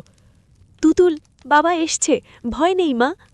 গাছটার পেছনে একটা ছোট্ট পুরনো কবর। সেই কবরের ওপর লাল ফ্রক পরা একটা বাচ্চা মেয়ে পেছন ফিরে বসে আছে। তার চুলগুলো খোলা, পিঠের ওপর ছড়ানো। সে হাত দিয়ে মাটি নিয়ে খেলছে। আরিফ থমকে দাঁড়াল। ওই লাল ফ্রকটা সে গত ঈদে তুতুলকে কিনে দিয়েছিল। তুতুল, আরিফ অলতো করে ডাকল। সে ধীরে ধীরে হাত বাড়িয়ে দিল। মেয়েটা খেলা থামাল। বাবা, মেয়েটা বলল, কিন্তু এবার গলাটা একটু অন্য রকমের, ভারী। তুমি আমাকে মাটির নিচে একা ছেড়ে চলে গেলে কেন? আরিফ দৌড়ে গিয়ে মেয়েটার কাঁধ স্পর্শ করল। না মা, আমি তোকে নিতে এসছি। মেয়েটা ধীরে ধীরে ঘাড় ঘোরাল। আরিফ চিৎকার করে পিছিয়ে এলো। হাত থেকে কোদালটা পড়ে গেল। মেয়েটার মুখ নেই। যেখানে চোখ, নাক, মুখ থাকার কথা সেখানে শুধুই মসৃণ ফ্যাকাশে চামড়া, আর সেই চামড়ার নিচ থেকে কিলবিল করে পোকা নড়াচড়া করছে। চামড়াটা ঠেলে পোকাগুলো বেরিয়ে আসতে চেষ্টা করছে। কিন্তু সেই মুখহীন মাথা থেকেই তুতুলের গলায় শব্দ বের হল। দেরি করে ফেলেছি বাবা, আমার খুব খিদে পেয়েছে। না না, তুই তুতুল না। আরিফ কোদালটা তুলে নিয়ে সেই অবয়বটার দিকে আঘাত করতে গেল। মুহূর্তের মধ্যে সেই তুতুল গলে গিয়ে এক দলা কালো আলকাতরার মতো কাদায় পরিণত হল। কাদার তালটা এঁকে বেঁকে মাটির ফাটলের ভেতর ঢুকে গেল, আর বাতাস জুড়ে একটা ব্যঙ্গাত্মক হাসি প্রতিধ্বনিত হতে লাগল। আরিফ হাঁপাচ্ছে, তার শরীর ঘামে ভিজে গেছে। রহিম চাচা তার পাশে এসে দাঁড়ালেন। তিনি লাঠি দিয়ে মাটির ওপর জোরে আঘাত করলেন। বলেছিলাম দাদুভাই, এটা মায়ার জগৎ। ওরা তোমার স্মৃতি নিয়ে খেলবে। ওরা জানে তোমার দুর্বলতা কোথায়। তুমি যত দুর্বল হবে, ওরা তত শক্তিশালী হবে। তাহলে আমার মেয়ে কোথায়? কান্না জড়ানো গলায় আরিফ বলল। ওরা বেঁচে আছে চাচা, নাকি সব শেষ? রহিম চাচা সোজা সামনের দিকে উঙ্গুল তুললেন। কুয়াশা সেখানে একটু পাতলা হয়ে আসছে। ওই দিকে তাকাও, আসল সত্য ওখানেই আছে। শক্ত হও আরিফ, যা দেখবে তার জন্য কোনো বাবা প্রস্তুত থাকে না। আরিফ তাকালো। প্রায় 50 গজ দূরে কবরস্থানের ঠিক মাঝখানে একটা বিশাল বটগাছ। গাছটা এতই পুরনো যে এর ঝুড়িগুলো মাটিতে নেমে স্তম্ভের মতো হয়ে গেছে। মনে হচ্ছে গাছটা 1000 বছর ধরে এই জায়গার পাহারাদার। সেই বটগাছের নিচে দুটো গর্ত খোঁড়া হয়েছে, দুটো তাজা কবর। আর সেই কবরের পাশে দাঁড়িয়ে আছে মীরা। কিন্তু এই মীরাকে দেখে আরিফের রক্ত হিম হয়ে গেল। মীরার পরনে সেই ছেঁড়া বেনারসি শাড়ি, তার চুলগুলো এলোমেলো, তার চোখগুলো খোলা, কিন্তু সে পলক ফেলছে না, যেন সে ঘুমের মধ্যে হাঁটছে। তার হাতে কোদাল, সে যান্ত্রিকভাবে মাটি কাটছে, খপ খপ খপ। আর তুতুল? তুতুল শুয়ে আছে একটা গর্তের ভেতরে, সে নড়ছে না। তার সারা শরীর সাদা কাফন জড়ানো, শুধু মুখটা খোলা। তুতুলের চোখ বন্ধ, গায়ের রং নীলভাব হয়ে গেছে। মীরা নিজের হাতে তার মেয়ের কবরে মাটি দিচ্ছে। এক কোদাল, দু কোদাল মাটি গিয়ে পড়ছে তুতুলের মুখের ওপর। মীরা, থামো, কি করছো তুমি? আমার মেয়ে পাগলি, থামো! আরিফ পাগলের মতো চিৎকার করে উঠল। সে দৌড় দিতে চাইল, কিন্তু এবার আর মাটি নরম নয়। আরিফের পায়ের নিচের মাটি হঠাৎ করে জীবন্ত হয়ে উঠল। হাজার হাজার মরা মানুষের হাত, কারোর হাতে মাংস আছে, কারোর শুধু হাড়, মাটির নিচ থেকে উঠে আরিফের পা চেপে ধরল। ছাড়, ছাড় আমাকে! আরিফ কোদাল দিয়ে সেই পচা হাতগুলো কোপাতে লাগল। কালো রক্ত ছিটকে তার মুখে লাগল। হাতগুলো তাকে মাটির সাথে গেঁথে রাখতে চাইছে। রহিম চাচা হ্যারিকেনটা উঁচু করে ধরলেন। তিনি উচ্চস্বরে আরবিতে কিছু একটা পড়ছেন। তার কণ্ঠস্বর বজ্রের মতো শোনাল এই নিস্তব্ধ পুরীতে। সেই মন্ত্রের প্রভাবে হাতগুলো আগুনের ছ্যাঁকা লাগার মতো করে সরে গেল। দৌড়াও আরিফ, সার্কেলের ভেতরে ভেকো, বেশিক্ষণ ওদের আটকে রাখা যাবে না! রহিম চাচা চিৎকার করলেন। বটগাছের চারপাশে একটা সাদা লবণের বৃত্ত বা ছায়ের বৃত্ত দেখা যাচ্ছে। ওটা তান্ত্রিকের সুরক্ষা বলয় ছিল এককালে, এখন ওটা পাপের কেন্দ্রবিন্দু। আরিফ কোনো মতে সেই হাতগুলোর কবল থেকে নিজেকে ছাড়িয়ে বটগাছের দিকে ছুটল। মীরা এখন মাটি দেওয়া থামিয়ে দিয়েছে। সে কোদাল হাতে নিয়ে ঘুরে দাঁড়িয়েছে। তার সাদা পাথরের মতো চোখগুলো আরিফের দিকে নিবদ্ধ। তার ঠোঁটের কোণায় এক ফোঁটা রক্ত গড়িয়ে পড়ছে। সে হাসল, সেই পৈশাচিক হাসি। তুমি এসছো আরিফ? খুব ভালো। তুতুলের ঘুম পাড়ানি গান শেষ হচ্ছিল না। ও একা ঘুমোতে ভয় পায়। তুমি এলে ভালো হবে, আমরা সবাই একসাথে ঘুমাবো। মীরা কোদালটা উঁচু করল। আরিফ ভাবল সে তেড়ে আসবে। আরিফ ডিফেন্স নেওয়ার জন্য তৈরি হলো, কিন্তু মীরা তা করল না। সে কোদালটা উল্টে নিজের গলার কাছে ধরল, ধারালো দিকটা তার গলার নালির ওপর। তুমি যদি আর এক পা এগো, আমি নিজেকে শেষ করে দেব। রক্তই তো চাও, আমার রক্ত দেব। মাটির খুব তৃষ্ণা আরিফ। আরিফ থমকে দাঁড়ালো। সে এখন 10 হাত দূরে, তার হাত পা অবশ হয়ে আসছে। মীরা, প্লিজ, ওটা তুমি নও, তুমি আমার মীরা। তুতুলকে দেখো, ও মাটির নিচে দম আটকে মরে যাবে। কোদালটা ফেলে দাও। ঠিক সেই মুহূর্তে তুতুল গর্তের ভেতর থেকে চোখ খুলল। তার চোখ দুটো সম্পূর্ণ কালো, চোখের সাদা অংশটুকুও নেই। সে কোনো সাহায্য ছাড়াই রোবটের মতো সোজা হয়ে উঠে বসল। তার ছোট শরীরটা থেকে একটা অপার্থিব ছায়া বেরোচ্ছে। বাতাস আরও বরফের মতো ঠান্ডা হয়ে গেল। তুতুল আরিফের দিকে তাকালো। সে হাসল, কিন্তু হাসিটা বাচ্চার নয়, একজন শতবর্ষী বৃদ্ধের। সে মুখ খুলল। তার গলা দিয়ে যে শব্দ বের হলো, সেটা শুনে আরিফের মনে হলো কেউ লোহার পাতের উপর পেরেক ঘষছে। ইস্তিয়াক চৌধুরীর রক্ত অবশেষে আমার আঙিনায়। শিকলটা এনেছিস নাকি খালি হাতে মরতে এসছিস? আরিফ বুঝতে পারল তুতুলের শরীরে এখন আর তুতুল নেই। সেই অভিশপ্ত সত্তা বা সেই তান্ত্রিকের আত্মা তুতুলের শরীর দখল করে নিয়েছে। তুতুল এখন জিম্মি। রহিম চাচা আরিফের পাশে এসে দাঁড়ালেন। তিনি হাঁপাচ্ছেন। তার বয়স হয়েছে, এই দখল তিনি নিতে পারছেন না। তার নাক দিয়ে রক্ত পড়ছে। দাদু ভাই, সময় নেই, কোদালটা শক্ত করে ধরো। মীরাকে আমি সামলাবো, তুমি তুতুলের দিকে যাও। কিন্তু তুতুলের শরীরে হাত দেবে না, রহিম চাচা সতর্ক করলেন। হাত দিলেই তোমার আত্মা চুষে নেবে। শিকলটা ওর গায়ে ছুঁড়ে মারতে হবে। ওটা পবিত্র শিকল, ওটা স্পর্শ করলেই আত্মা শরীর ছাড়তে বাধ্য হবে। আমি আমার মেয়ের গায়ে শিকল মারব? ও যদি ব্যথা পায়, ও যদি মারা যায়? ও এখন তোমার মেয়ে নয়, ওটা একটা খোলস। আত্মাটাকে বের করতে হলে এটাই একমাত্র পথ। তুমি কি চাও ও সারা জীবন এভাবেই থাকুক? চারপাশ থেকে কুয়াশা আরও ঘন হয়ে আসছে। সেই কুয়াশার ভেতর থেকে শত শত ছায়ামূর্তি। গ্রামের সেই সব মানুষ যারা 100 বছরে অতৃপ্ত হয়ে মারা গেছে, তারা গোল হয়ে ঘিরে ধরছে আরিফদের। তারা দর্শক, তাদের চোখগুলো জলজল করছে। তারা দেখতে চায় আজ পেয়ে জিতবে, জীবিতের ভালোবাসা নাকি মৃতেদের ক্ষুধা। আরিফ আকাশের দিকে তাকালো।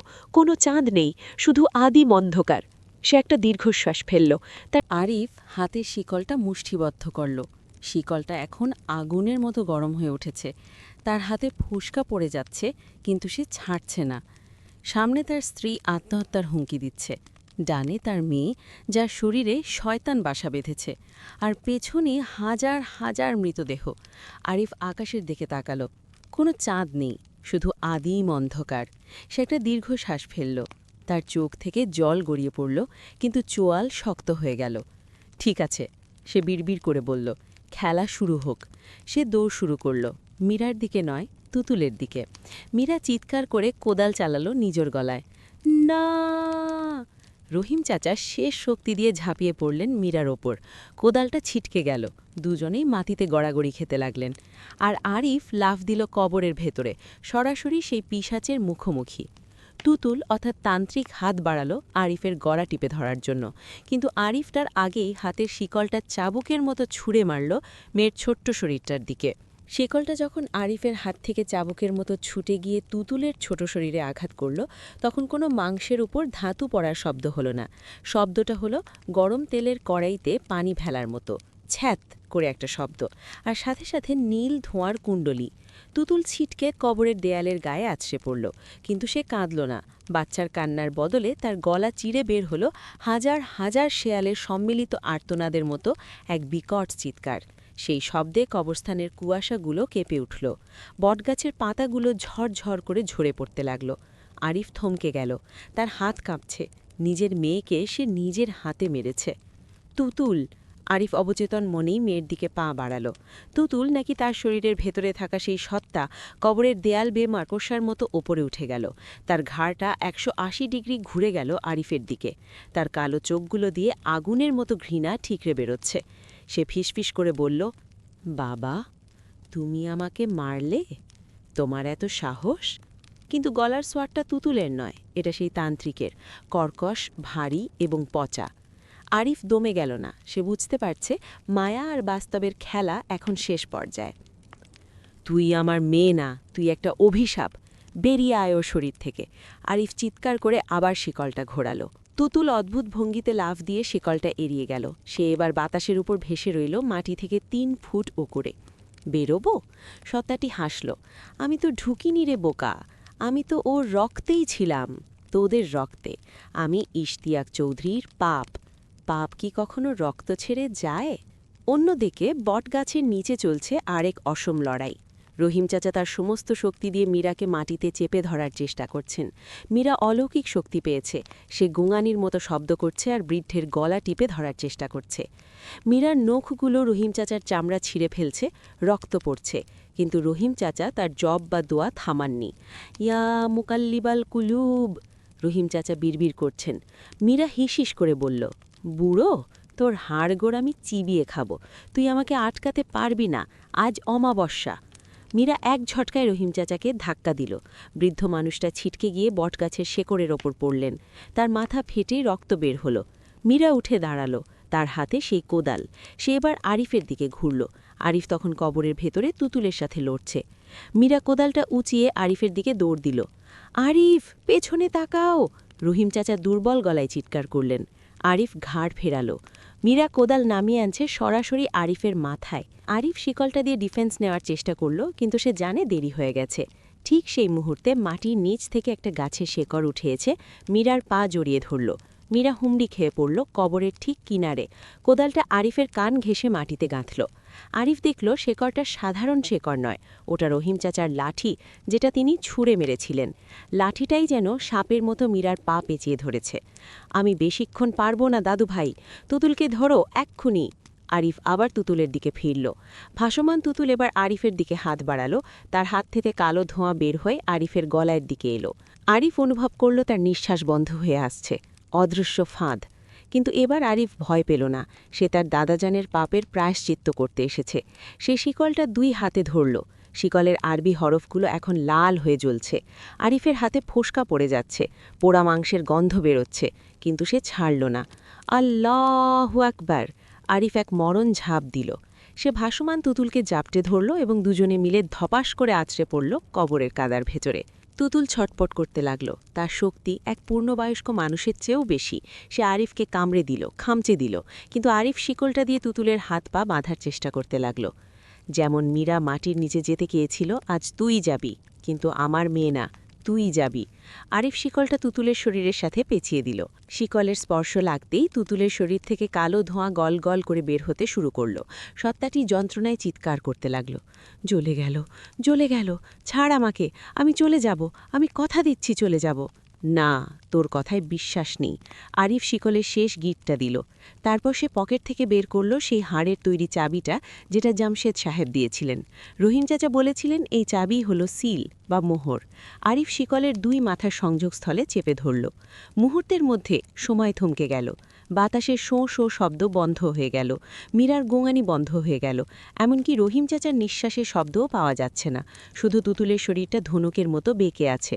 তার মুখটা হাঁ হয়ে গেল অস্বাভাবিকভাবে বড়।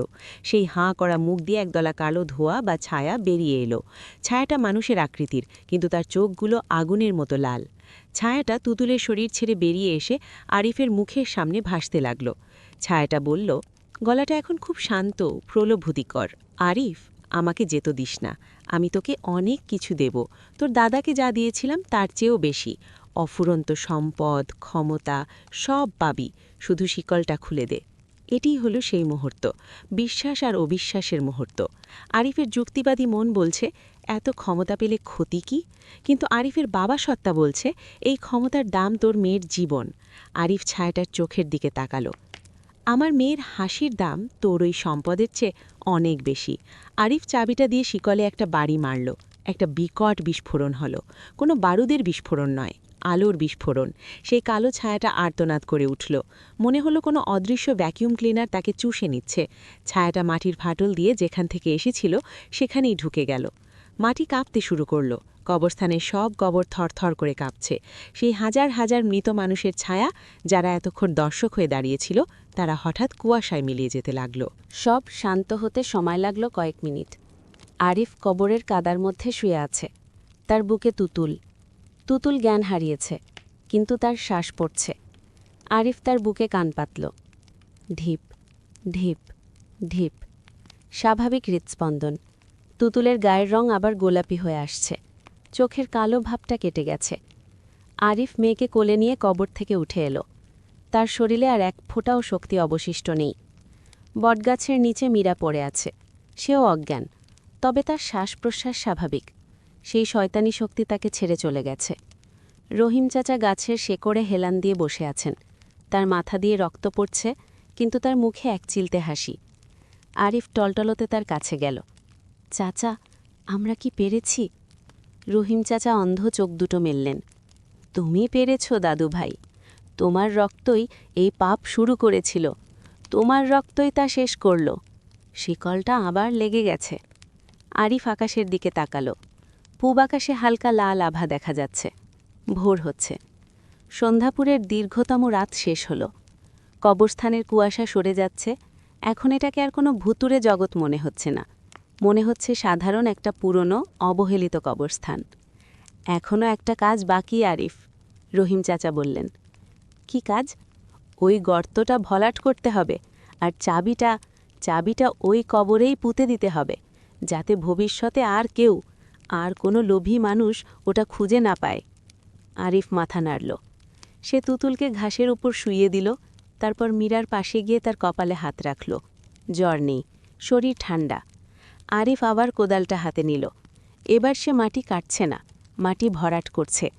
প্রতি কোদাল মাটিতে সে তার পরিবারের নিরাপত্তা নিশ্চিত করছে। সূর্যের প্রথম আলো যখন বটগাছের পাতায় পড়ল, তখন আরিফের কাজ শেষ। সে মাটি দিয়ে গর্তটা ভরাট করেছে, তার উপর পুঁতে দিয়েছে সেই অভিশপ্ত চাবি। সে জানে এই রাতের কথা সে কাউকে বলতে পারবে না, কেউ বিশ্বাস করবে না, কিন্তু সে বিশ্বাস করে, কারণ তার হাতে এখনও শিকলের পোড়া দাগটা দগদগ করছে।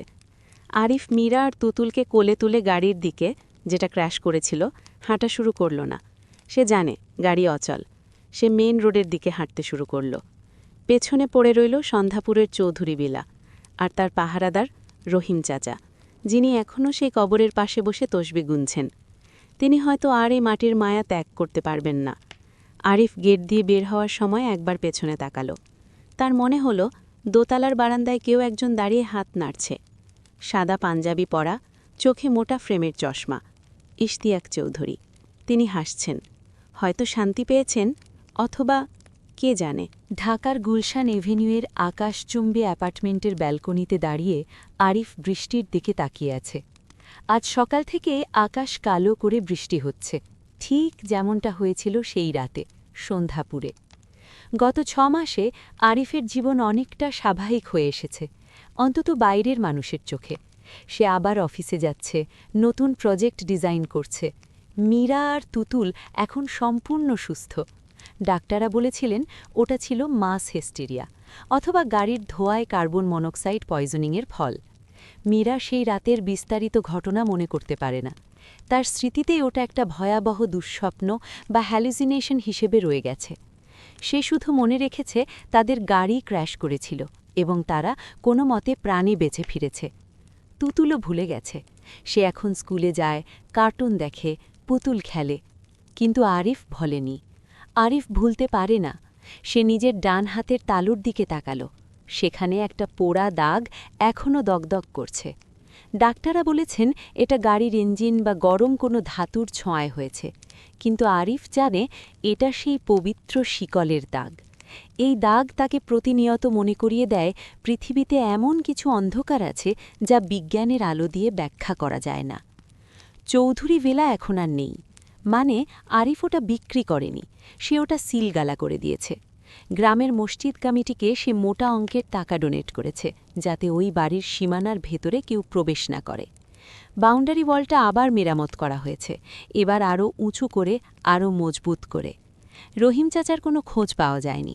গ্রামবাসী বলেছিল ঝড়ের পরদিন সকালে তারা রহিম চাচাকে বাড়ির বারান্দায় মৃত অবস্থায় পেয়েছিল। তার মুখে ছিল এক প্রশান্ত হাসি, আর হাতে ছিল সেই পুরনো হ্যারিকেন। তাকে ওই কবরস্থানের শেষ প্রান্তে সেই বটগাছের নিচেই দাফন করা হয়েছে। হয়তো তিনি চেয়েছিলেন মৃত্যুর পরেও পাহারাদার হয়েই থাকতে। বাবা, তুতুলের ডাকে আরিফ চমকে বাস্তবে ফিরল। তুতুল ব্যালকনির দরজায় দাঁড়িয়ে আছে, তার হাতে একটা ছোট মাটির টব, তাতে একটা অদ্ভুত দেখতে গাছ। গাছটার পাতাগুলো কালচে সবুজ, আর তাতে ফুটেছে একটা রক্তজবা ফুল। কি মা? আরিফ গ্লাস ডোরটা সরালো। দেখো, আমার গাছটায় ফুল ফুটেছে, আমি রোজ পানি দিই। তুতুল গর্বের সাথে টবটা উঁচু করে ধরল। আরিফ হাসল। খুব সুন্দর হয়েছে মা, কিন্তু এই গাছটা কোথায় পেলে? নার্সারি থেকে? তুতুল মাথা নাড়ল, তার ঠোঁটের কোণে একটা রহস্যময় হাসি। না তো, এটা তো আমি গ্রামের বাড়ি থেকে এনেছিলাম, মনে নেই? যখন আমরা গাড়িতে উঠছিলাম তখন আমার জুতোয় অনেক কাদা লেগেছিল, সেই কাদার মধ্যে একটা ছোট্ট বীজ ছিল, আমি ওটা এই টবে পুঁতে দিয়েছিলাম। আরিফের বুকের ভেতরটা ধক করে উঠল। জুতোয় লেগে থাকা কাদা, সন্ধ্যাপুরের কাদা, নিষিদ্ধ মাটির কাদা। সে টবটার দিকে ভালো করে তাকালো। ফুলটা সাধারণ জবা ফুল নয়, এর পাপড়িগুলো একটু বেশিই লাল, অনেকটা জমাট বাঁধা রক্তের মতো, আর ফুলটা থেকে একটা খুব পরিচিত গন্ধ বের হচ্ছে, গোলাপ জল আর পচা মাংসের মিশ্রণ, খুবই হালকা, কিন্তু আরিফের নাসিকারন্ধ্র চিনে নিতে ভুল করল না। তুতুল, আরিফের গলা শুকিয়ে গেল। গাছটা ফেলে দাও মা, এটা ভালো গাছ না। তুতুল টবটা বুকের কাছে আঁকড়ে ধরল। তার মুখের সেই নিষ্পাপ ভাবটা মুহূর্তের জন্য সরে গেল। তার চোখের মণিকে একটু সময়ের জন্য ঘোলাটে হয়ে গেল। কেন বাবা? ও তো আমার বন্ধু, ও আমার সাথে কথা বলে। কথা বলে? আরিফ হাঁটু গেড়ে তুতুলের সামনে বসল। কি কথা বলে মা? তুতুল জানলার বাইরে বৃষ্টির দিকে তাকালো, তারপর ফিসফিস করে বলল, ও বলে দাদাজান একা আছেন, শিকলটা নাকি জং ধরে গেছে। ও বলে আমরা যেন আবার যাই, মাটি আমাদের জন্য অপেক্ষা করছে। বাইরে একটা বিকট শব্দে বাজ পড়ল। সেই আলোয় আরিফ দেখল টবের মাটি নড়ছে, কেঁচোর মতো কিলবিল করছে মাটি, যেন মাটির নিচ থেকে খুব ছোট ছোট আঙুল বের হওয়ার চেষ্টা করছে। আরিফ বুঝতে পারল সীমানা আসলে কোনো ইটের দেওয়াল দিয়ে তৈরি হয় না, সীমানা থাকে রক্তে, আর রক্ত যেখানেই যাক মাটি তার গন্ধ ঠিকই খুঁজে পায়। সে ভেবেছিল শিকল পরিয়ে সে সব শেষ করে এসেছে, কিন্তু সে ভুলে গেছিল বীজ কখনো মরে না। সে তার নিজের অজান্তেই সেই অভিশপ্ত মাটি তার ড্রয়িং রুমে নিয়ে এসেছে। মীরা! আরিফ চিৎকার করে উঠল, মীরা, তুতুলকে ধরো! কিন্তু তুতুল তখন হাসছে, সেই খিলখিল হাসি যা সে সেই কুয়াশা ঘেরা রাতে হেসেছিল।